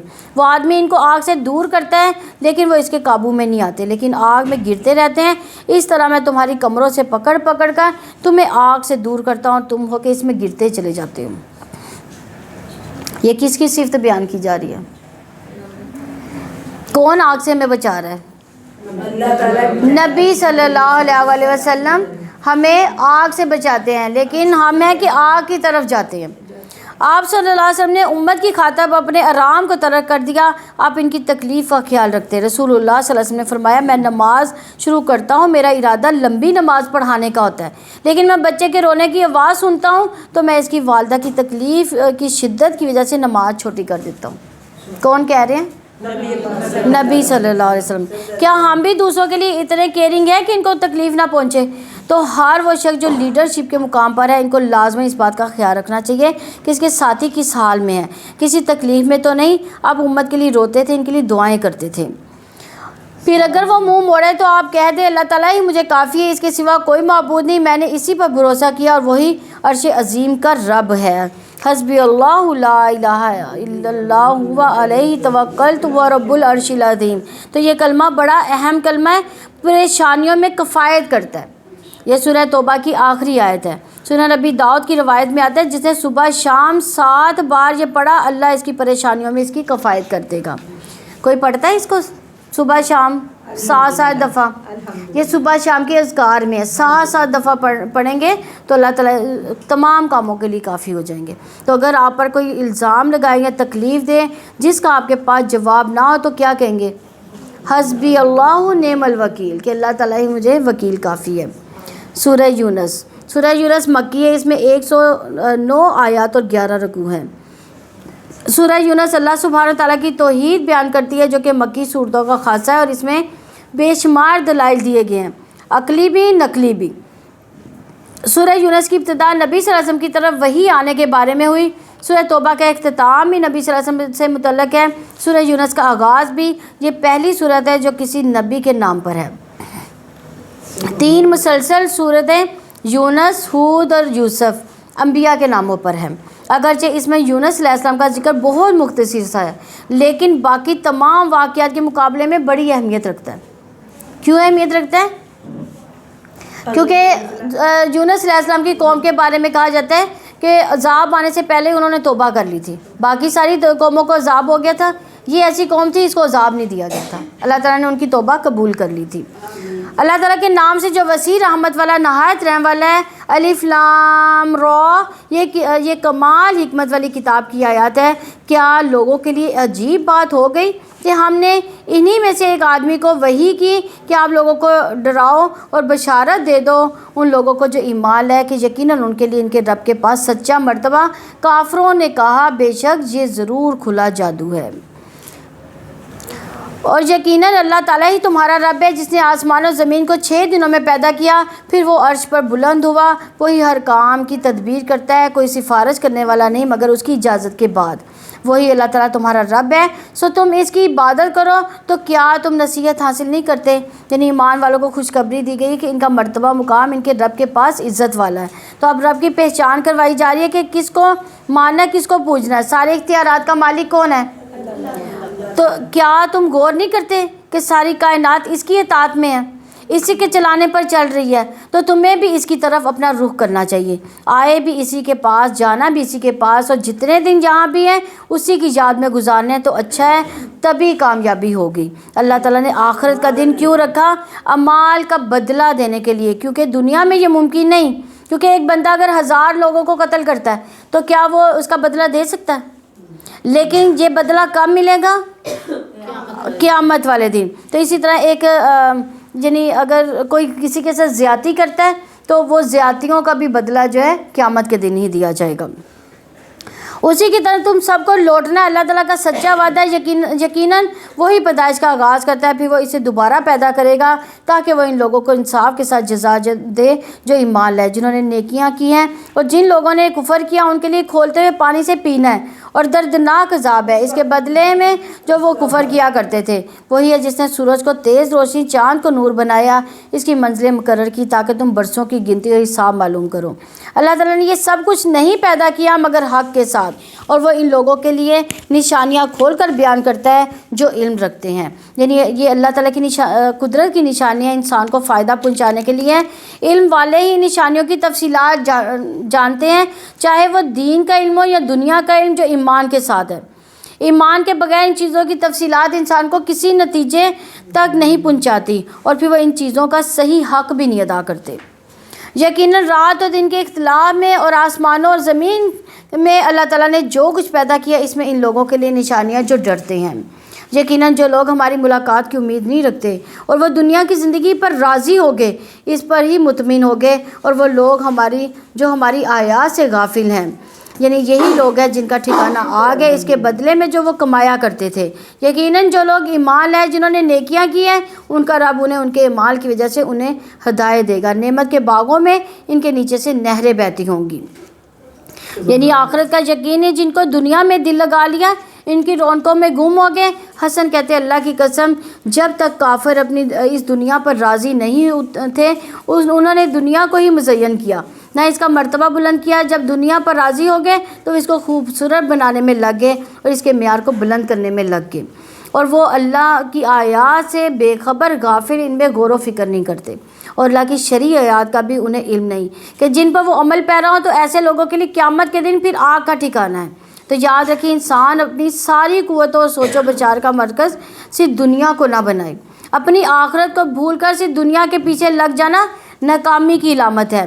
رسول اللہ صلی اللہ علیہ وسلم نے فرمایا جس شخص کا مقصد حرص دنیا ہو، حرص دنیا، اور وہی اس کا ہدف ہو، منزل اس کی دنیا ہی ہو، اسی نیت میں وہ لگا رہے، ہر چیز میں صرف دنیا تلاش کرتا ہو، تو اللہ اس کی آنکھوں کے سامنے اس پر محتاجی مسلط کر دے گا اور اس پر اس کے معاملات بکھیر دے گا، یعنی اس کے کام سمیٹنے میں ہی نہیں آئیں گے، اور اس کو اتنا ملتا ہے جو اس کے لیے لکھ دیا گیا۔ اور جس شخص کا مقصد اور حرص آخرت ہو اور وہی اس کا ہدف بن جائے، وہ اس کی نیت کرتا ہے ہو، اور اللہ کے دل میں اللہ تعالیٰ اس کو غنا کر دے گا اور اس کو راضی کر دیتا ہے، اس کے معاملات کو یکجا کرتا ہے، اور دنیا کے پاس اس کو دنیا جو ہے اس کے پاس ذلیل ہو کر آتی ہے۔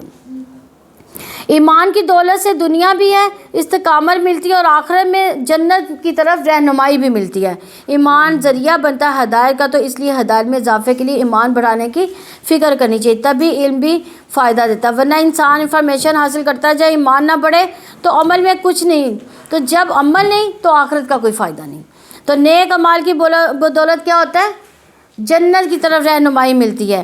ابن جریج نے اس آیت کے بارے میں کہا کہ ایسا شخص جسے ایمان کے ساتھ جس کو ہدایت ملی جب اپنی قبر سے اٹھے گا تو اس کا عمل اس کے لیے ایک اچھی شکل و صورت، اچھی خوشبو میں ہوگا، یعنی عمل خوبصورت شکل والی چیز جس میں سے خوشبو آ رہی ہوگی، وہ بن کر جائے گا، اور وہ عمل اپنے ساتھی کے گلے ملے گا، اسے بھلائیوں کی خوشخبری دے گا اور کہے گا تم کون ہو؟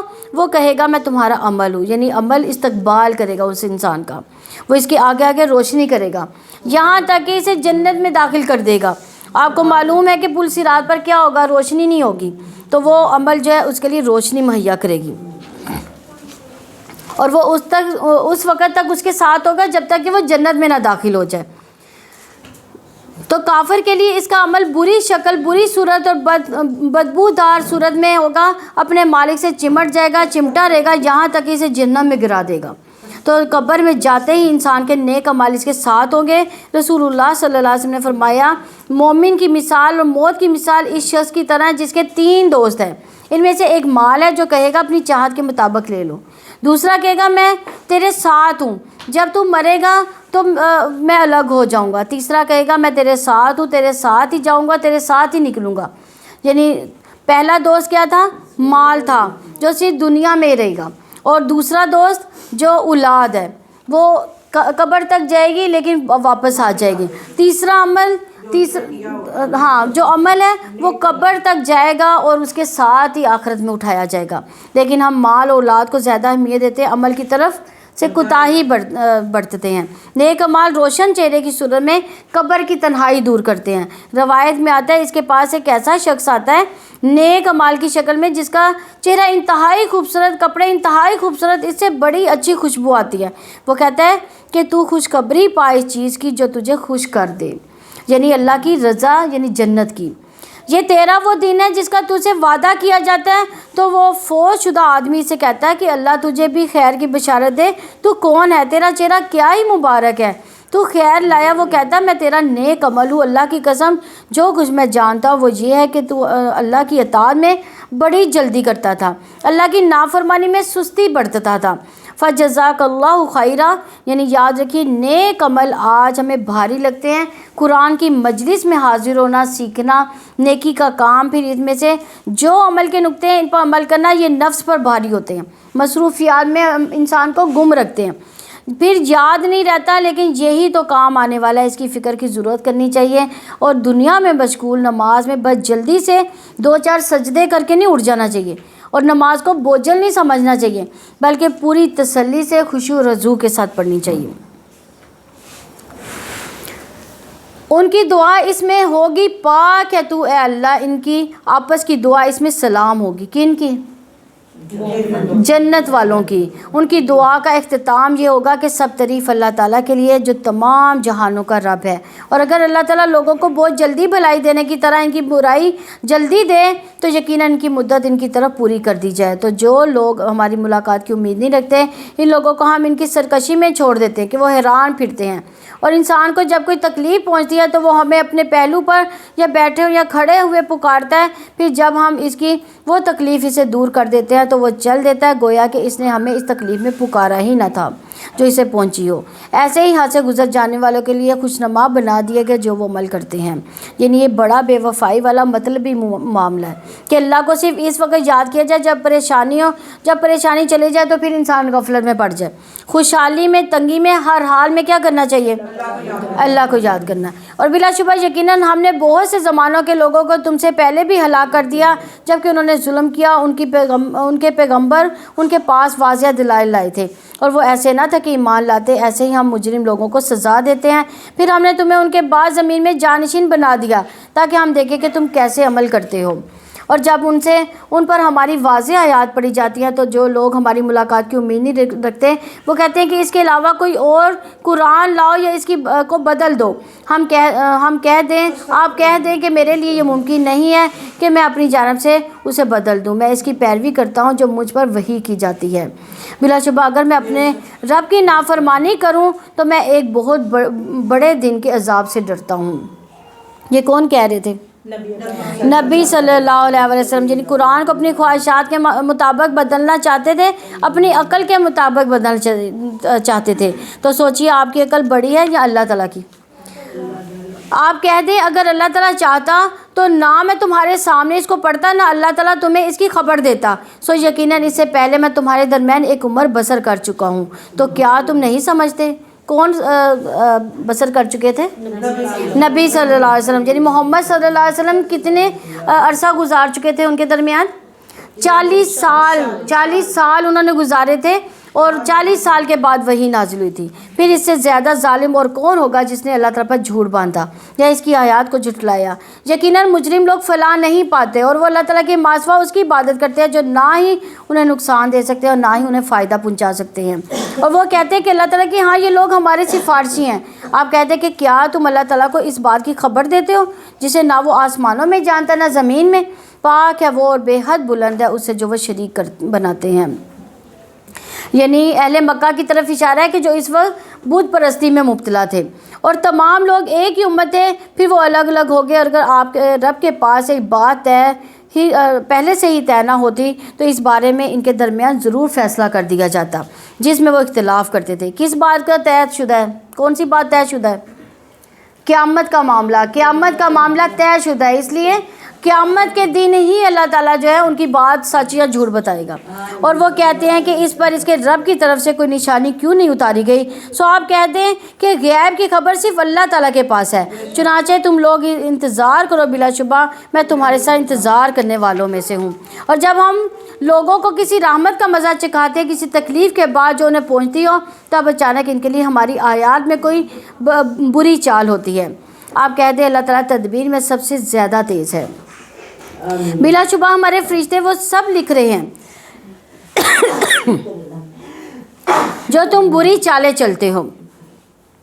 یعنی انسان اللہ تعالیٰ کے ساتھ جیسا بھی معاملہ کرتا ہے، بے وفائی کا، خود غرضی کا، وہ سب لکھا جا رہا ہے اور اللہ کو براہ راست بھی معلوم ہے۔ وہی ہے جو خشکی اور سمندر میں تمہیں چلاتا ہے، یہاں تک کہ جب تم کشتیوں میں ہوتے ہو وہ انہیں لے کر عمدہ ہوا کے ساتھ چلتی ہیں اور وہ اس پر خوش ہو رہے ہوتے ہیں کہ اچانک سخت تیز ہوا آ جاتی ہے اور ان پر ہر جانب سے موج آ جاتی ہے اور وہ یقین کر لیتے کہ بے شک انہیں گھیر لیا گیا، تو وہ اللہ تعالیٰ کے لیے عبادت کو خالص کرتے ہوئے اس کو پکارتے ہیں کہ اگر آپ ہمیں اسے نجات دے دیں تو ہم ضرور شکر کرنے والوں میں سے ہو جائیں گے۔ یعنی دیکھیں پھر اللہ تعالیٰ کی پہچان کی بات ہے کہ اللہ تعالیٰ کی الوہیت کے دلائل ہیں یہاں پہ کہ دعا بھی عبادت ہے۔ تو کفار مکہ مصیبت میں کس کو پکارے ہیں؟ اللہ تعالیٰ کی طرف رجوع کر رہے ہیں، حالانکہ پوجا کس کی کرتے ہیں؟ بتوں کی۔ تو مصیبت کے وقت اللہ تعالیٰ کی طرف وہ رجوع کرتے تھے اور پریشان اور بے قرار انسان کی اللہ تعالیٰ دعا سنتا ہے، چاہے وہ مسلمان ہو یا غیر مسلم۔ کہنا یہ مقصود ہے کہ جب سارے سہارے ٹوٹ جاتے ہیں، کوئی کام آنے والا نہیں ہوتا، تو پھر سب کو بھول کر وہ کس کو پکارتے تھے؟ اللہ تعالیٰ۔ تو یہ انسان کی فطرت میں ہے، خشکی پر اترا ہو یا تری میں۔ پھر اگر وہ شرک کرتا ہو، نافرمانی کرتا ہو، تو تب بھی جب وہ زیادہ مصیبت میں پڑتا ہے تو اللہ کی طرف ہی بھاگتا ہے۔ تو سوچئے ہم دین کی طرف نہیں آنا چاہتے، نہ آئے بھاگیں، اللہ سے کہاں پہنچیں گے؟ اللہ ہی کے پاس پہنچیں گے، پھر بھاگنے کا کیا فائدہ؟ اطاعت کی طرف آ جانا ہے، جب جانا ہے اسی کے پاس ہے تو راضی پھر کس کو کرنا چاہیے؟ پھر اس نے جب انہیں نجات دے دی تب فوراً وہ زمین میں ناحق سرکشی کرتے ہیں۔ یا لوگوں یقیناً تمہاری سرکشی تمہارے اپنے ہی خلاف ہے، دنیا کی زندگی کا فائدہ اٹھا لو، پھر ہماری طرف ہی تمہیں لوٹ کر آنا ہے تو ہم تمہیں بتا دیں گے کہ تم کیا عمل کرتے تھے۔ دنیا کی زندگی کی مثال اس پانی جیسی ہے جسے ہم نے آسمان پر نازل کیا تو اس سے زمین کی اگنے والی چیزیں خوب مل جل کر گئیں اور اس میں سے اگیں، اور ان میں سے جو انسان اور چوپائے کھاتے ہیں، یہاں تک کہ زمین اپنی رونق لے لی اور خوب مزین ہوگی، اور اس کے رہنے والوں نے یقین کر لیا کہ بے شک اب وہ اس پر قادر ہیں۔ تو ہمارا حکم رات کو یا دن کو آ گیا تو ہم نے اسے کٹی ہوئی کر دیا، گویا کہ وہ کل یہاں کچھ نہ تھی۔ ہم آیات کو ایسے ہی کھول کر بیان کرتے ہیں ان لوگوں کے لیے جو غور و فکر کرتے ہیں۔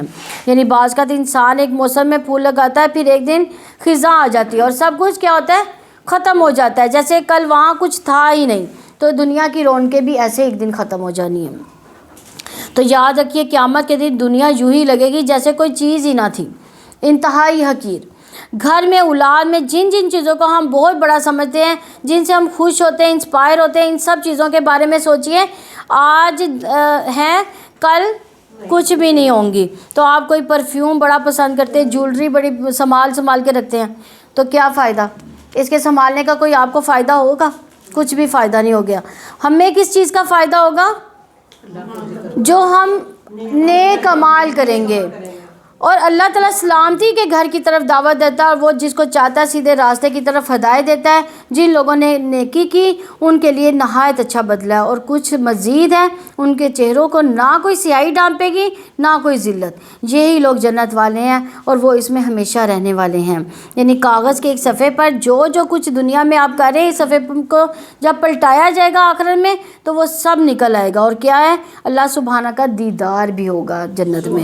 جب اہل جنت میں چلے جائیں گے تو اللہ تبارک و تعالیٰ ان سے فرمائیں گے کیا تم مزید کچھ چاہتے ہو؟ عرض کریں گے کیا تو نے ہمارے چہروں کو روشن نہیں کر دیا؟ کیا تو نے ہمیں جنت میں داخل نہیں کر دیا؟ کیا تو نے ہمیں آگ سے نجات نہیں دی؟ تو اللہ تعالیٰ ان کے درمیان سے اپنا حجاب اٹھا دے گا۔ جنتی اللہ تعالیٰ کا دیدار کریں گے تو جو کچھ انہیں ملا ہوگا ان میں سے سب سے زیادہ محبوب ترین چیز ان کے لیے رب کا دیدار ہوگا، جس کے بعد انہیں باقی چیزیں بہت ہی چھوٹی لگیں گی۔ تو جو اللہ کی رضا، اس کے دیدار، اس کے چہرے کے لیے نیک عمل کرتے ہیں وہی اس کو پا سکیں گے۔ اللہ تعالیٰ ہم سب کو نصیب فرمائے۔ اور جن لوگوں نے برائیاں کمائی تو برائی کا بدلہ اس جیسا ہوگا، ان کو رسوائی ڈھانپے گی اور کوئی انہیں اللہ تعالیٰ سے بچانے والا نہ ہوگا، گویا ان کے چہرے سیاہ رات کے ٹکڑوں سے ڈھانپ دیے گئے۔ یہی لوگ آگ والے ہیں، وہ اس میں ہمیشہ رہنے والے ہیں۔ اور جس دن ہم ان سب کو جمع کریں گے پھر ہم ان لوگوں سے کہیں گے جنہوں نے شریک بنائے کہ تم اور تمہارے شریک اپنی جگہ رہو، پھر ہم ان کے درمیان علیحدگی کر دیں گے۔ ان کے شریک کہیں گے ہم تمہاری عبادت تو نہیں کرتے تھے۔ یعنی قیامت کے دن سب بیزار ہو جائیں گے، یعنی بہت سے لوگ سورج کے پیچھے چلیں گے، کچھ چاند کے پیچھے، کچھ بتوں کے پیچھے، پھر جب ان کو جہنم میں پھینکا جائے گا تو وہ ساتھ ہی چلیں گے، معبود وہاں جا کر انکار کریں گے۔ سو ہمارے اور تمہارے درمیان اللہ تعالیٰ ہی گواہ کافی ہے۔ بلا شبہ ہم تمہاری عبادت سے یقیناً بے خبر تھے. یہ کون کہے گا؟ جن کی عبادت کی جائے گی، یعنی معبود کہیں گے. وہاں ہر نفس جانچ لے گا کہ جو اس نے آگے بھیجا، اور وہ اللہ تعالیٰ کی طرف لوٹائے جائیں گے. جو ان کا حقیقی مالک ہے ان سے گم ہو جائے گا. جو جھوٹ وہ گڑا کرتے تھے، آپ کہہ دیں کہ کون تمہیں آسمان زمین سے رزق دیتا ہے، یا کون ہے جو کانوں اور آنکھوں کا مالک ہے، کون زندہ کو مردہ سے نکالتا ہے اور مردہ کو زندہ سے نکالتا ہے، کون ہر کام کی تدبیر کرتا ہے. تو جلدی وہ کہیں گے اللہ تعالیٰ کو. ہو تو کیا تم ڈرتے نہیں؟ یعنی سوچئے انسان کے لیے پانی، چارہ، کھانا کہاں سے آ رہا ہے؟ پانی کہاں سے برستا ہے؟ آسمان سے. کون برساتا ہے؟ برف کہاں سے ملتی ہے؟ اللہ تعالیٰ کی طرف سے. تو جب سب کچھ وہی خالق کر رہا ہے، وہی مالک رازق عطا کر رہا ہے، تو پھر عبادت کا حقدار کون ہے؟ سو وہ اللہ تعالیٰ تمہارا حقیقی رب ہے. پھر حق کے بعد گمراہی کے سوا کیا ہے؟ پھر تم کدھر پھیرے جا رہے ہو؟ ایسے ہی تیرے رب کی بات ان لوگوں پر سچی ہوگی جنہوں نے نافرمانی کی، یقیناً وہ ایمان نہیں لائیں گے. آپ کہہ دیں کہ کیا تمہارے شریکوں میں سے کوئی ہے جو تخلیق کی ابتدا کرتا ہے پھر اس کو دوبارہ بناتا ہو؟ آپ کہہ دیں اللہ تعالیٰ ہی تخلیق کی ابتدا کرتا ہے پھر اسے دوبارہ بناتا ہے، تو تم کہاں بہکائے جاتے ہو؟ آپ کہہ دیں کیا تمہارے شریکوں میں سے کوئی ہے جو حق کی طرف رہنمائی کرتا ہو؟ آپ کہہ دیں اللہ تعالیٰ ہی حق کے لیے رہنمائی کرتا ہے، تو کیا جو حق کی طرف رہنمائی کرتا ہے وہ اس بات کا زیادہ حقدار ہے کہ اس کی پیروی کی جائے، یا وہ جو خود ہی راستہ نہ پاتا ہو سوائے اس کے کہ اسے راستہ بتایا جائے؟ تو کیا ہے تم کیسے فیصلہ کرتے ہو؟ یعنی حقیقت یہ ہے کہ ان میں سے اکثر لوگ قیاس اور گمان کے پیچھے چل رہے ہیں. ان کے پاس دلیل کوئی نہیں، حالانکہ گمان حق کے مقابلے میں کسی کام نہیں آتا. دنیا میں جو لوگ بھی حق کا انکار کرتے ہیں صرف وہم و گمان کا شکار ہیں. ان کے اپنے کچھ خود ساختہ خیالات ہیں، کوئی ٹھوس دلیل نہیں ان کے پاس. تو ان کو اس بارے میں ضرور سوچنا چاہیے کہ ان میں سے اکثر لوگ نہیں پیروی کرتے مگر ایک گمان کی. یقیناً گمان حق کے مقابلے میں کچھ بھی نہیں دیتا. یقیناً اللہ تعالیٰ خوب جاننے والا ہے جو بھی وہ کرتے ہیں، اور یہ قرآن ایسا نہیں کہ غیر اللہ سے گھڑ لیا گیا ہو، لیکن اس کی تصدیق ہے جو اس سے پہلے اور کتاب کی تفصیل ہے. اس میں کوئی شک نہیں کہ یہ اللہ رب العالمین کی طرف سے ہے. یعنی اللہ تعالیٰ کی توحید کے دلائل کے بعد قرآن کی تصدیق کی جا رہی ہے کہ تاکہ اگر انسان ایمان لے آئے اور ہدایت کا سامان بھی ہو، ورنہ خالی اللہ کو رب مان لینا ہی کافی نہیں ہے. اس کو جاننا بھی ضروری ہے کہ وہ رب ہے، اس کی اطاعت ضروری ہے. یہاں وہ لوگ ہیں کہتے ہیں کہ اس نے اسے گھڑ لیا. آپ کہہ دیں تو اس جیسی ایک صورت تم لے آؤ اللہ تعالیٰ کے سوا جن کی تم استطاعت رکھتے ہو، ان کو بھی بلا لو اگر تم سچے ہو. بلکہ انہوں نے اس چیز کو جھٹلا دیا ہے جس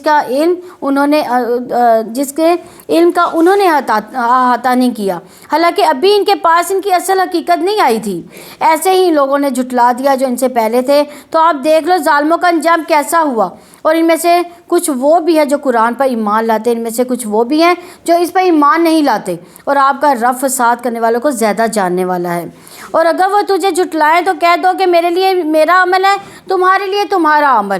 جو کچھ میں کرتا ہوں اس سے تم بری ہو، جو کچھ تم کرتے ہو اس سے میں بری ہوں. اور ان میں سے کچھ ہیں جو آپ کی طرف کان لگاتے ہیں، تو کیا آپ بہروں کو سنائیں گے اگرچہ نہ وہ سمجھتے ہوں؟ یعنی یاد رکھیے صرف سنتے جانا اور عمل کچھ نہ کرنا انسان کے لیے ہلاکت کا باعث ہوتا ہے. نبی صلی اللہ علیہ وسلم نے ایک دفعہ ممبر پر فرمایا تم رحم کرو تم پر رحم کیا جائے گا، معاف کر دو اللہ تمہیں معاف کر دے گا. ہلاکت ہے ان لوگوں کے لیے جو صرف باتیں سنتے ہیں، ہلاکت ہے ان لوگوں کے لیے جو اپنے گناہوں پر جانتے بوجھتے اصرار کرتے ہیں، ڈٹے رہتے ہیں. تو یاد رکھیے مومن اور کافر کی بصارت اور بصیرت میں فرق ہوتا ہے. تو انسان جب تک علم سے عمل کا فائدہ نہیں اٹھاتا وہ صاحب بصیرت نہیں ہوتا. تو ان میں سے کچھ وہ ہیں جو آپ کی طرف دیکھتے ہیں، تو کیا آپ اندھوں کو راستہ دکھائیں گے اگرچہ وہ نہ دیکھتے ہوں؟ یقیناً اللہ تعالیٰ لوگوں پر کچھ بھی ظلم نہیں کرتا، لیکن لوگ اپنے آپ پر خود ہی ظلم کرتے ہیں. اور جس دن اللہ تعالیٰ انہیں جمع کرے گا گویا کہ وہ نہیں ٹھہرے مگر دن میں بس ایک گھڑی، اس میں وہ ایک دوسرے کو پہچانتے رہے. جن لوگوں نے اللہ تعالیٰ کی ملاقات کو جھٹلایا یقیناً وہ خسارے میں پڑے ہیں. اور وہ ہدایت پانے والے نہیں تھے۔ یعنی قیامت کے دن یہ لمبی لمبی زندگیاں جو ہے 60-70 کی زندگیاں آج کتنی لمبی محسوس ہو رہی ہیں، لیکن ہمیں اس وقت کیا لگے گا، ایک گھڑی یا ایک سیکنڈ ہم نے گزارے۔ تو وہاں بھی ایک دوسرے کو پہچان لیں گے، ہر ایک کے اعمال کے مطابق حال اس کا ہوگا، یا کچھ خوشحال ہوں گے، کچھ بدحال ہوں گے۔ انسان کی خوبی اور بھلائی کس میں ہے کہ وہ اللہ کے بعد، قرآن کے بعد آخرت پر بھی ایمان رکھتا ہو۔ اور اگر ہم آپ کو اس کا کچھ حصہ دکھا دیں جو ان سے وعدہ کرتے ہیں، یا ہم آپ کو اٹھا لیں تو ہماری ہی طرف انہیں لوٹنا ہے، پھر اللہ تعالیٰ اس پر اچھی طرح گواہ ہے جو وہ کر رہے ہیں۔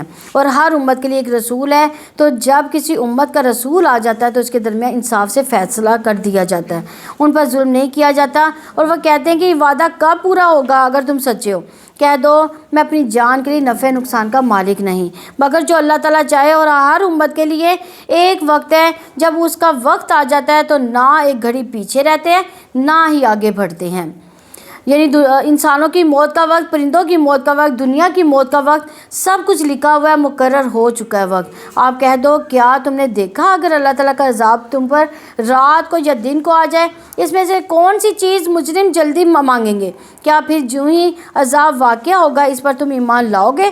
کیا اب حالانکہ اس کو تم خود جلدی طلب کرتے تھے؟ یعنی موت کے وقت انسان کے سامنے حقیقت کھل جائے گی۔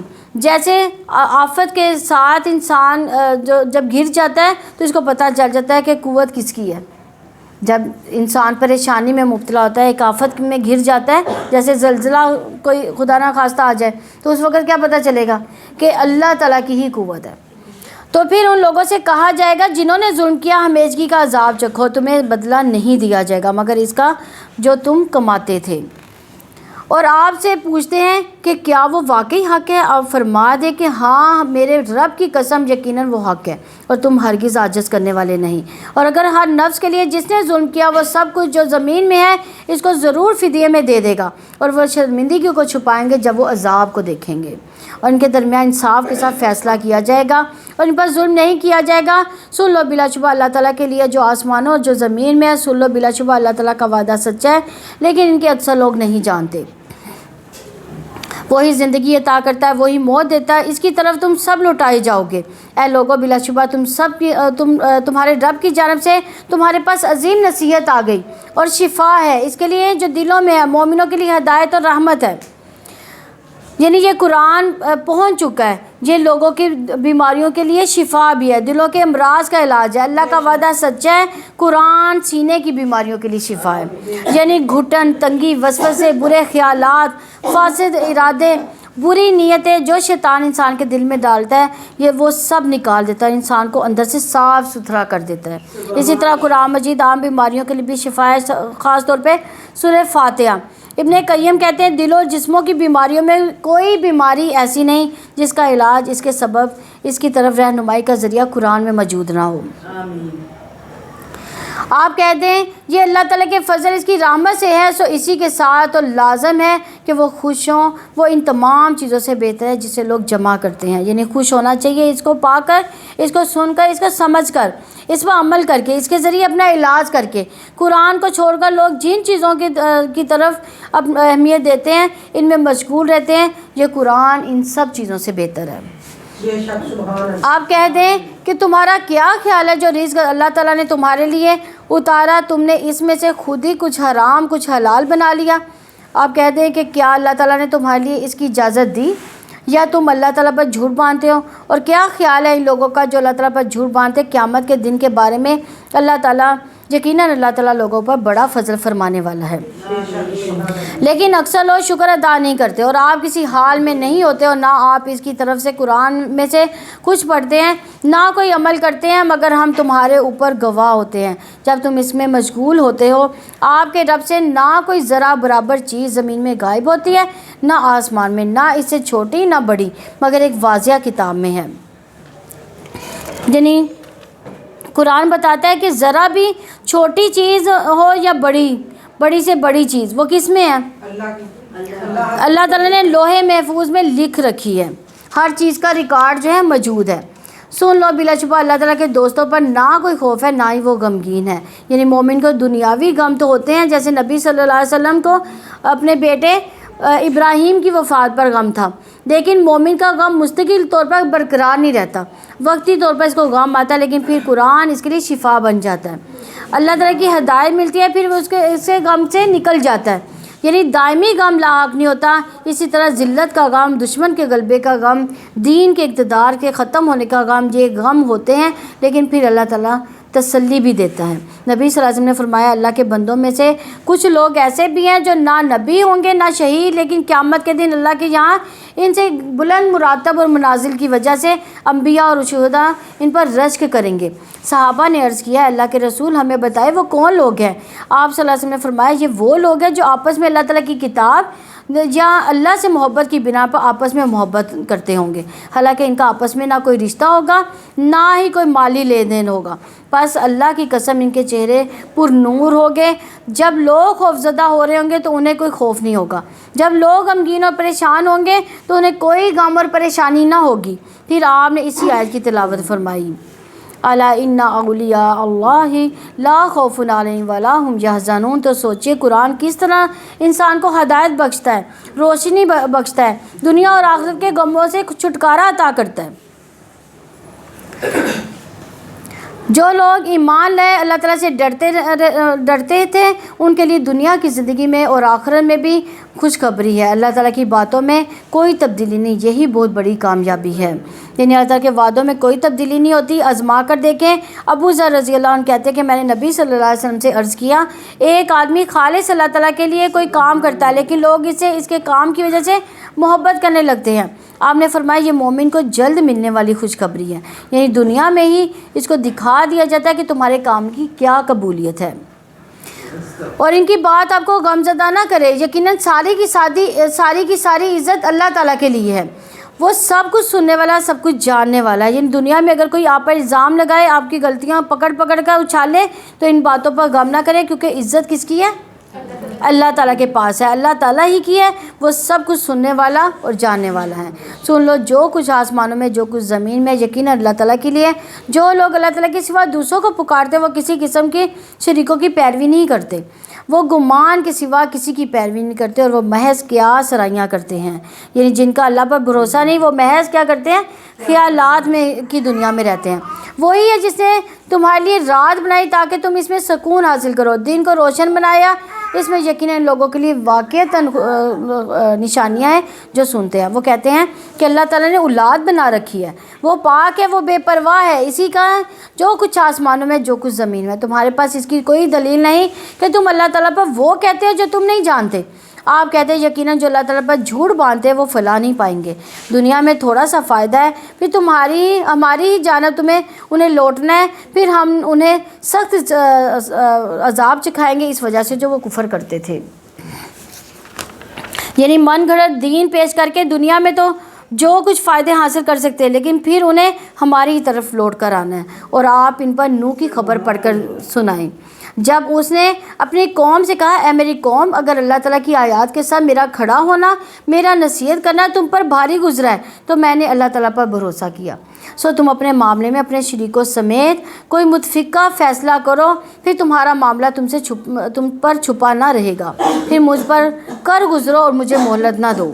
یعنی آپس میں مشورے کہ جو کچھ نبی کے خلاف کرنا ہے وہ کر گزرو، کیونکہ ان کو یہ اعتماد تھا کہ وہ جو کہہ رہے ہیں وہ بالکل صحیح ہے، دشمنوں کی چالیں ان کو نقصان نہیں دیں گی. پھر اگر تم نے منہ موڑا تو میں نے تم سے کوئی اجرت نہیں مانگی، میری اجرت اللہ تعالیٰ کے ذمہ ہے. مجھے حکم دیا گیا کہ میں فرما برداروں میں سے ہو جاؤں. بس انہوں نے اسے جھٹلایا تو ہم نے اسے اور اس کے لوگوں کو نجات دی جو کشتی میں اس کے ساتھ تھے، اور ہم نے انہیں جانشین بنایا جنہوں نے ہماری آیات کو جھٹلایا. ان لوگوں کو ہم نے غرق کر دیا. سو آپ دیکھو ان کا کیسا انجام ہوا جنہیں ڈرایا گیا تھا. پھر نوح کے بعد ہم نے کئی رسول ان کے قوم کی طرف بھیجے تو وہ ان کے پاس واضح دلائل لے کر آئے. سو وہ ایسے نہیں تھے کہ ان پر ایمان لاتے، اس وجہ سے جو وہ پہلے سے جھٹلا چکے تھے. حد سے گزرنے والوں کے دلوں پر ہم ایسے ہی مور لگا دیتے ہیں. پھر ان کے پاس ہم نے موسیٰ ہارون کو فرعون اور اس کے سرداروں کی طرف اپنی نشانیاں دے کر بھیجا تو انہوں نے تکبر کیا، وہ مجرم لوگ تھے۔ چنانچہ جب ہمارے پاس حق ان کے پاس آ گیا تو انہوں نے کہا یقیناً یہ ضرور کھلا جادو ہے۔ موسیٰ نے کہا کہ کیا تم حق کو یہ کہتے ہو کہ جب کہ وہ تمہارے پاس آ چکا ہے؟ کیا یہ جادو ہے؟ حالانکہ جادوگر پھیلا نہیں پاتے۔ انہوں نے کہا کہ تم ہمارے پاس آئے ہو، کیا ہمیں اس راستے سے پھیر دو جس پر ہم نے اپنے باپ دادا کو پایا، اور زمین میں تم دونوں کی بڑائی قائم ہو، ہم تم دونوں کے لیے ہرگز ایمان لانے والے نہیں ہیں۔ اور فرعون نے کہا کہ ہر ماہر جادوگر کو میرے پاس لاؤ۔ تو جب تمام جادوگر آ گئے تو موسیٰ نے ان سے کہا کہ جو تم پھینکنے والے ہو پھینکو۔ پھر جب انہوں نے پھینکا، موسیٰ نے کہا کہ تم جو کچھ لائے ہو وہ جادو ہے، یقیناً اللہ تعالیٰ جلد ہی اسے باطل کر دے گا۔ بلا شبہ اللہ تعالیٰ فساد برپا کرنے والوں کے کام درست نہیں کرتا۔ یعنی اگر کسی پر بھی کوئی جادو کا شک و شبہ ہو تو اس پر یہ آیات پڑھنا جو ہے وہ فائدہ دیتی ہیں۔ ما جی تم بسحر ان اللہ سیبطلہ، اس کو بار بار یعنی پڑھا جائے گا ان اللہ سیبطلہ، یعنی 3-4 دفعہ اس کو پڑھ کے پھر آخر سے ان اللہ لا یصلح عمل المفسدین، یہ پڑھے تو اس کو بار بار پڑھنا جو ہے اس جادو کے اثر کو انشاءاللہ زائل کر دے گا۔ تو اللہ تعالیٰ اپنی باتوں سے حق کو حق کر دیتا ہے، خواہ مجرم برا سمجھے۔ موسیٰ پر اس کی قوم کے چند لڑکوں کے سوا کوئی ایمان نہ لائے، فرعون اور اس کے سرداروں کے ڈر سے کہ وہ انہیں کسی فتنے میں ڈال دے گا، اور بلا شبہ فرعون زمین میں سرکش تھا، یعنی وہ فرعون کے حکم کے بغیر جو تھے اللہ پر ایمان نہیں لا سکتے تھے، موسیٰ پر ایمان نہیں لائے، اور یقیناً بلا شبہ حد سے گزرنے والوں میں سے تھا، یعنی کیونکہ ینگ بلڈ جو ہے وہ ڈرتا نہیں ہے اور نوجوان رسک لے لیتے ہیں، آگے بڑھتے ہیں، بڑوں کے اندر طرح طرح کے خطرات اور خدشات ہوتے ہیں جس کی وجہ سے وہ قبول کرنے سے انکاری ہوتے ہیں۔ موسیٰ نے کہا کہ میری قوم، اگر تم اللہ تعالیٰ پر ایمان لائے ہو تو اسی پر بھروسہ کرو اگر تم فرما بردار ہو۔ یعنی سارے خوف مشکل سے نکلنے کا راستہ کیا ہے؟ توکل۔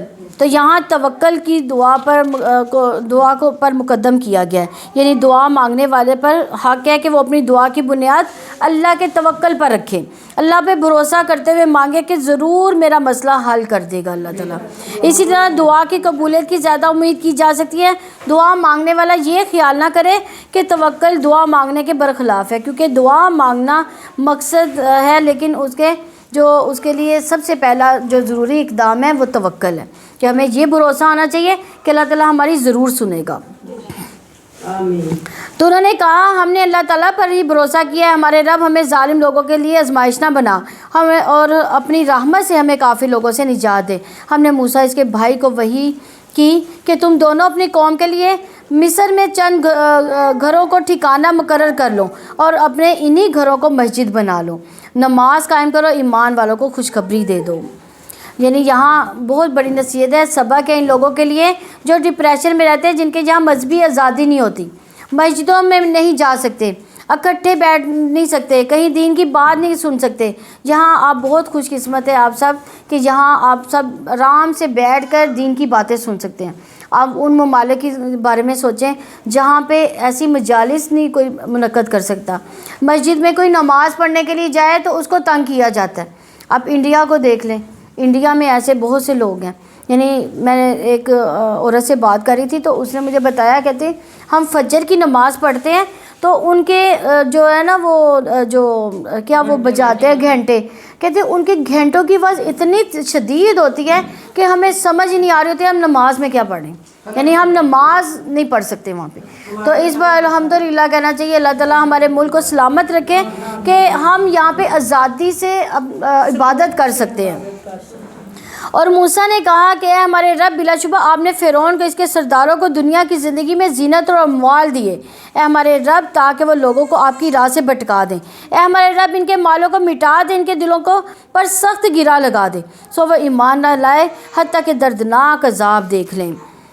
اللہ تعالیٰ نے فرمایا کہ بلا شبہ تم دونوں کی دعا قبول کر لی گئی، چنانچہ تم دونوں ثابت قدم رہو، ان کے راستے کی ہرگز اتباع نہ کرو جو نہیں جانتے۔ یعنی پیغمبروں کو بھی ثابت قدمی کی نصیحت کی گئی، لیکن دیکھیں انہوں نے توکل کے ساتھ دعا کی تو اللہ تعالیٰ نے بھی فوری ان کی دعا قبول کر لی، اور آگے ان کو ثابت قدمی کی نصیحت کی جا رہی ہے کہ یہ ہر اہل ایمان کے لیے بہت ضروری ہے کہ وہ جیسے بھی حالات ہوں ایمان کو پکڑ کر رکھیں، آسانی ہو مشکل ہو لیکن ایمان کی رسی کو نہ چھوڑیں۔ اور ہم نے بنی اسرائیل کو سمندر سے پار گزار دیا تو فرعون اس کے لشکروں نے سرکشی اور زیادتی کرتے ہوئے ان کا پیچھا کیا، یہاں تک کہ جب اس نے غرق ہونے والے کو پا لیا تو اس نے کہا کہ میں ایمان لایا اس کے سوا کوئی معبود نہیں جس پر بنی اسرائیل ایمان لائے، اور میں فرما برداروں میں سے ہوں۔ یعنی یاد رکھیے، موت کے فرشتے دے کر، عذاب دے کر اس وقت ایمان لانا فائدہ نہیں دے گا۔ انسان نیک اعمال کے لیے دیر نہ لگائے، ٹال مٹول نہ کرتا رہے کہ میں بعد میں کر لوں گا، اس سال یہ مصروفیت ہے، نہیں اللہ کی طرف آنا چاہتے ہو تو پھر جلدی سے فیصلہ کر لو۔ ابو ہریرہ رضی اللہ عنہ کہتے ہیں رسول اللہ صلی اللہ علیہ وسلم نے فرمایا 3 چیزوں کے ظاہر ہو جانے کے بعد کسی ایسے شخص کو اس کا ایمان فائدہ نہ دے گا جو اس کے پہلے ایمان نہ لایا تھا یا اس نے اپنے ایمان کی حال میں کوئی نیکی نہ کمائی ہوگی۔ 1 جب سورج مغرب سے نکلے گا، 2 جب دجال نکل آئے گا، 3 جب زمین سے جانور نکلے گا جو لوگوں سے باتیں کرے گا۔ تو اسی طرح ایک روایت میں آتا ہے کہ جب جان حلق تک آ جاتی ہے پھر ایمان جو ہے وہ فائدہ نہیں دے گا۔ اس وقت یہ کہنا کہ فلاں کو صدقہ دے دو وہ تو اب دوسروں کا مال ہو گیا، وہ صدقہ بھی فائدہ نہیں دے گا۔ تو اس لیے صحت کی حالت میں، زندگی کی حالت میں، جوانی میں طاقتور ہے تب اللہ تعالیٰ کی عبادت کی طرف راغب ہوں۔ 7 لوگ جو ہے عرش کے سائے تلے ہوں گے، ان میں سے ایک وہ جو جس کی جوانی اللہ تعالیٰ کی عبادت میں گزری ہو۔ تو ہم کیا کرتے ہیں؟ ہم کہتے ہیں کوئی بات نہیں، یہ جوانی ہنس کھیل کے گزارتے ہیں، بڑھاپے میں جو ہے نا وہ تسبیح اور نماز پڑھ لیں گے۔ ایسے ہوتا ہے نا اکثر گھروں میں۔ اور بلکہ ہم لوگ کیا کرتے ہیں، جب وہ ہمارے والدین بوڑھے ہو جاتے ہیں نا تب ہم ان کو عمرے اور وہ حج کی ٹکٹ لے کے دے دیتے ہیں، جاؤ جا کے عمرہ اور حج کر لو۔ تو عمرہ اور حج بھی جوانی کا، جو جوانی میں کر سکتا ہے بڑھاپے کی حالت میں وہ چیز نہیں ہوتی۔ کیا اب حالانکہ بلا شبہ اس سے پہلے تو نے نافرمانی کی، یہ کس کو کہا جا رہا ہے؟ فرعون کو کہا جائے۔ فرعون جب مرنے لگا تھا اس نے اللہ تعالیٰ کو تسلیم کر لیا تھا، تو اللہ تعالیٰ اس کو کیا کہہ رہے ہیں کہ اب یعنی حالانکہ بلا شبہ اس سے پہلے تو نے نافرمانی کی اور تو فساد برپا کرنے والوں میں سے تھا، سو آج ہم تیرے بدن کو بچائیں گے تاکہ تو ان کے لیے جو تیرے پیچھے ہے نشانی بن جائے۔ اور بلا شبہ بہت سے لوگ ہماری نشانیوں میں سے یقیناً غافل ہیں۔ تو آج دیکھیں، آج تک فرعون کی لاش جو ہے یہ محفوظ ہے۔ اللہ تعالیٰ نے وہ کس کے لیے عبرت کا نشان بنایا؟ ہمارے لیے۔ اور بلا شبہ یقیناً ہم نے بنی اسرائیل کو ٹھکانہ دیا تھا، باعزت ٹھکانہ، انہیں پاک چیزوں میں سے رزق دیا تھا، تو انہوں نے باہم اختلاف نہیں کیا حتیٰ کہ ان کے پاس علم آ گیا۔ یقیناً آپ کا رب ان کے درمیان قیامت کے روز اس کا فیصلہ کر دے گا جس میں وہ اختلاف کرتے تھے۔ پھر اگر آپ اس کے بارے میں کسی شک میں ہو جو ہم نے آپ کی طرف نازل کیا تو آپ ان لوگوں سے پوچھیں جو آپ سے پہلے کتاب پڑھتے ہیں، بلا شبہ یقیناً آپ کے پاس آپ کے رب کی طرف سے حق ہی آیا ہے، سو آپ ہرگز شک کرنے والوں میں سے نہ ہو جائیں۔ یعنی اصل میں آپ صلی اللہ علیہ وسلم کو شک نہیں تھا، آپ کو کہہ کر، آپ کو سنا کر اس کے بعد جو شک کرنے والے ان کو سنایا جا رہا ہے۔ اور آپ ہرگز ان لوگوں میں سے نہ ہونا جنہوں نے اللہ تعالیٰ کی آیات کو جھٹلا دیا، ورنہ آپ خسارہ پانے والوں میں سے ہو جائیں گے۔ یقیناً جن لوگوں پر آپ کے رب کی بات ثابت ہو چکی وہ ایمان نہیں لائیں گے۔ یعنی تقدیر کے مسئلے کو واضح یہاں پہ کیا جا رہا ہے کہ یاد رکھیے، جب بھی تقدیر کا مسئلہ سامنے ہے اور جب بھی دل میں یہ شک ہے کہ اللہ تعالیٰ نے دل پہ مہر لگا دی تو نعوذ باللہ ان پر ظلم ہے، ان بندوں کا قصور نہیں ہے۔ تو ایک سوال خود سے ان سوال کرنے والوں سے پوچھا جائے گا کہ کیا اللہ ظالم ہے یا عادل ہے؟ اللہ ظالم ہے یا مہربان ہے؟ مہربان ہے۔ کیا اللہ حکیم و علیم ہے یا لا علم ہے؟ تو کیا عادل اور رحمان ہے یا رحیم ہے؟ یہ موقع کب آتا ہے کہ جب عذاب ثابت ہوتا ہے۔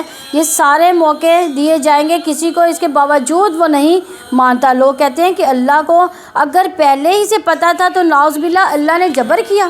نہیں، اللہ کا علم کامل ہے، اس کو ماضی، حال، مستقبل سب کا پتہ ہے، اس لیے وہ اپنے علیم اور حکیم، اگر اسے پتہ بھی ہے کہ آئندہ کیا آنے والا ہے تو وہ دنیا کا نظام کس طرح چلا سکتا ہے، تو اس کا یہ علم ہونا کہ کون جنت میں جائے گا کون جہنم میں، یہ ثابت ہو چکا۔ یعنی اللہ تعالیٰ نے جس چیز کو تخلیق کیا، اللہ تعالیٰ کو پتہ تھا کہ یہ دنیا میں کیا کیا اعمال کرے گا، کیا کیا کچھ کرے گا، اور اس کے بعد کہاں جائے گا، جنتی ہوگا یا جہنمی ہوگا۔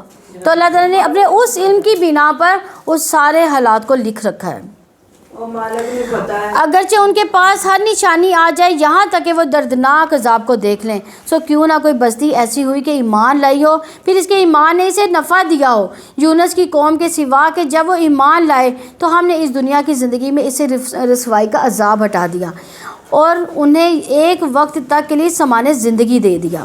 یعنی فرعون عذاب کو دیکھ کر ایمان لایا، فائدہ نہ ہوا، لیکن قوم میں یونس کو ہو گیا، سچے دل سے گڑ گڑانے لگی کیونکہ ان کے پیغمبر نے اس کو چھوڑ دیا اس بستی کو، تو ان کو پتہ چل گیا کہ اب عذاب جو ہے ہم پر ثابت ہو گیا۔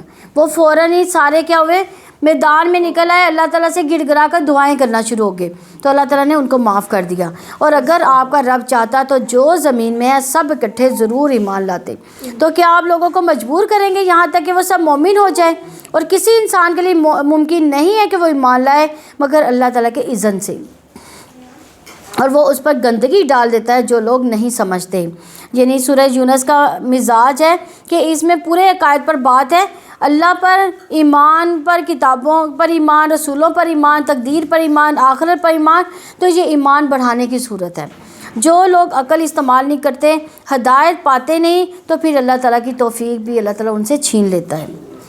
کہہ دو کہ دیکھو آسمان و زمین میں کیا کچھ ہے، نشانیاں اور ڈرانے والی چیزیں ان کے کام نہیں آتی جو لوگ ایمان نہیں لاتے۔ یعنی جو ہدایت چاہتا ہے اس کے لیے بڑے بڑے دلائل موجود ہیں، تو نہیں وہ انتظار کرتے سوائے ان لوگوں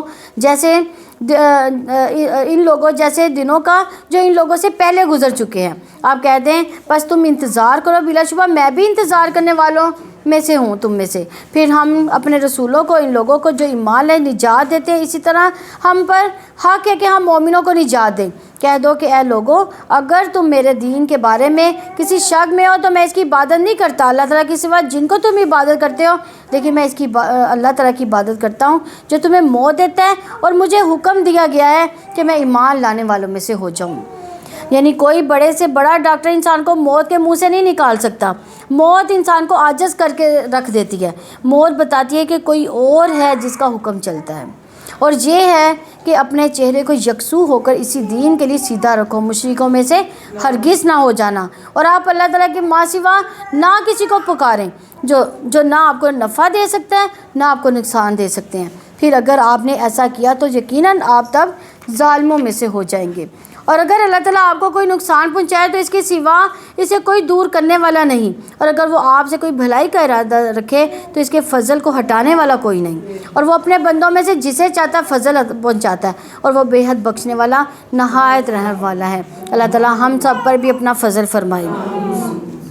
اور اگر انسان کا یہ عقیدہ مضبوط ہو جائے کہ سارے نفع نقصان کا مالک کون ہے، غم و فکر کو دور کرنے والا کون ہے، آپ کہہ دیں اے لوگو بلا شبہ تمہارے رب کی طرف سے تمہارے پاس حق آ گیا، تو جس نے ہدایت کو اپنایا وہ بلا شبہ اپنے ہی لیے ہدایت کو اپناتا ہے، اور جو گمراہ ہوا تو یقیناً وہ اپنے نفس کے خلاف گمراہ ہوتا ہے، اور میں تمہارے اوپر کوئی نگران نہیں ہوں۔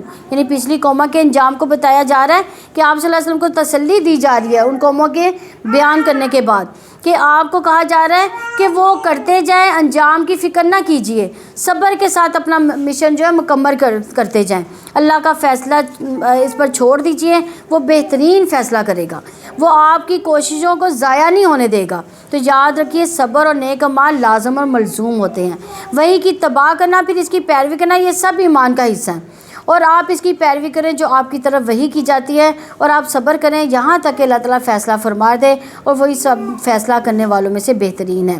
سورہ ہود مکی ہے، اس میں 129 آیات اور 10 رکوع ہیں۔ اللہ تعالیٰ کے نام سے جو وسیع رحمت والا نہایت رحم والا ہے۔ الف لام را ایک کتاب ہے جس کی آیات پختہ کی گئی ہیں، پھر کمال حکمت والے پوری خبر رکھنے والے کی طرف سے تفصیل سے بیان کی گئی ہیں، یعنی کم الفاظ میں جامع مضامین ہے۔ اس میں یہ کہ تم اللہ تعالیٰ کے سوا کسی کی عبادت نہ کرو، بلا شبہ میں اس کی طرف سے ایک ڈرانے والا خوشخبری دینے والا ہوں۔ یعنی اس صورت کا مضمون جو ہے میسیج اس میں کیا ہے کہ اللہ کے سوا کوئی عبادت کے لائق نہیں، یعنی پکا توحید کا سبق ہے، اور یہ کہ اپنے رب سے بخشش مانگو پھر اس کی طرف پلٹ آؤ تو وہ تمہیں ایک مقرر وقت تک بہترین سامان زندگی دے گا، اور ہر زیادہ عمل کرنے والوں کو اس کا زیادہ ثواب دے گا، اور اگر تم پھر گئے تو یقیناً میں تم پر ایک بہت بڑے دن کے عذاب سے ڈرتا ہوں۔ یعنی عبادت کے علاوہ کیا کرنا چاہیے؟ استغفار کا یہاں پہ ذکر ہے، تو اس سے پتہ چلتا ہے توبہ استغفار سے دنیا میں بھی رزق کی فراوانی ملتی ہے اور آخرت میں بھی بہت سی نعمتیں عطا ہوتی ہیں۔ اللہ تعالیٰ ہی کی طرف تمہارا لوٹنا ہے اور وہ ہر چیز پر پوری قدرت رکھنے والا ہے۔ سن لو وہ اپنے سینوں کو بلا شبہ موڑتے ہیں تاکہ وہ اس سے چھپ جائیں۔ سن لو جب وہ اپنے کپڑوں کو اچھی طرح اوڑھتے ہیں وہ جانتا ہے جو وہ چھپاتے ہیں اور جو وہ ظاہر کرتے ہیں، بے شک وہ سینوں والی بات کو خوب جاننے والا ہے۔ تو اس بات پر ایمان ہونا چاہیے کہ اللہ کا علم ہر چیز پر چھایا ہوا ہے، وہ کھلی اور چھپی ساری باتوں کو جاننے والا ہے، اس لیے اس کے ساتھ اپنا معاملہ درست کرنا چاہیے۔ اللہ تعالیٰ ہمیں اپنے ساتھ اپنا معاملہ درست کرنے کی توفیق عنایت فرمائے، ہمیں اس پارے کی سمجھ عطا فرمائے، اس پر عمل کرنے والا بنائے اور ہمیں توحید پر قائم رکھنے والا بنائے، ہمیں قرآن پڑھنا آسان فرما دے، نمازیں پڑھنی آسان فرما دے، ہمیں ذکر اذکار کرنا آسان فرما دے، ہمارے اللہ تعالیٰ چھوٹے سے چھوٹے عمل کو بھی پہاڑ جیسا بنا کے قیامت کے دن دکھا دے، ہمیں دنیا کی بھی بھلائیاں عطا فرمائے، آخرت کی بھی بھلائیاں عطا فرمائے، ہمیں صراط مستقیم پر چلنا آسان فرما دے، ہم میں سے جو بیمار ہے اللہ تعالیٰ ان کو صحت عطا فرمائے اور جو پریشان ہے اللہ تعالیٰ ان کی پریشانیاں دور فرمائے، اور جن جن کے دلوں میں جو دعا ہے اللہ تعالیٰ ہم سب کی دعائیں قبول فرمائے۔ سبحانک اللہم و بحمدک نشہد ان لا الہ الا انت واستغفرک واتوب الیک۔ السلام علیکم ورحمۃ اللہ وبرکاتہ۔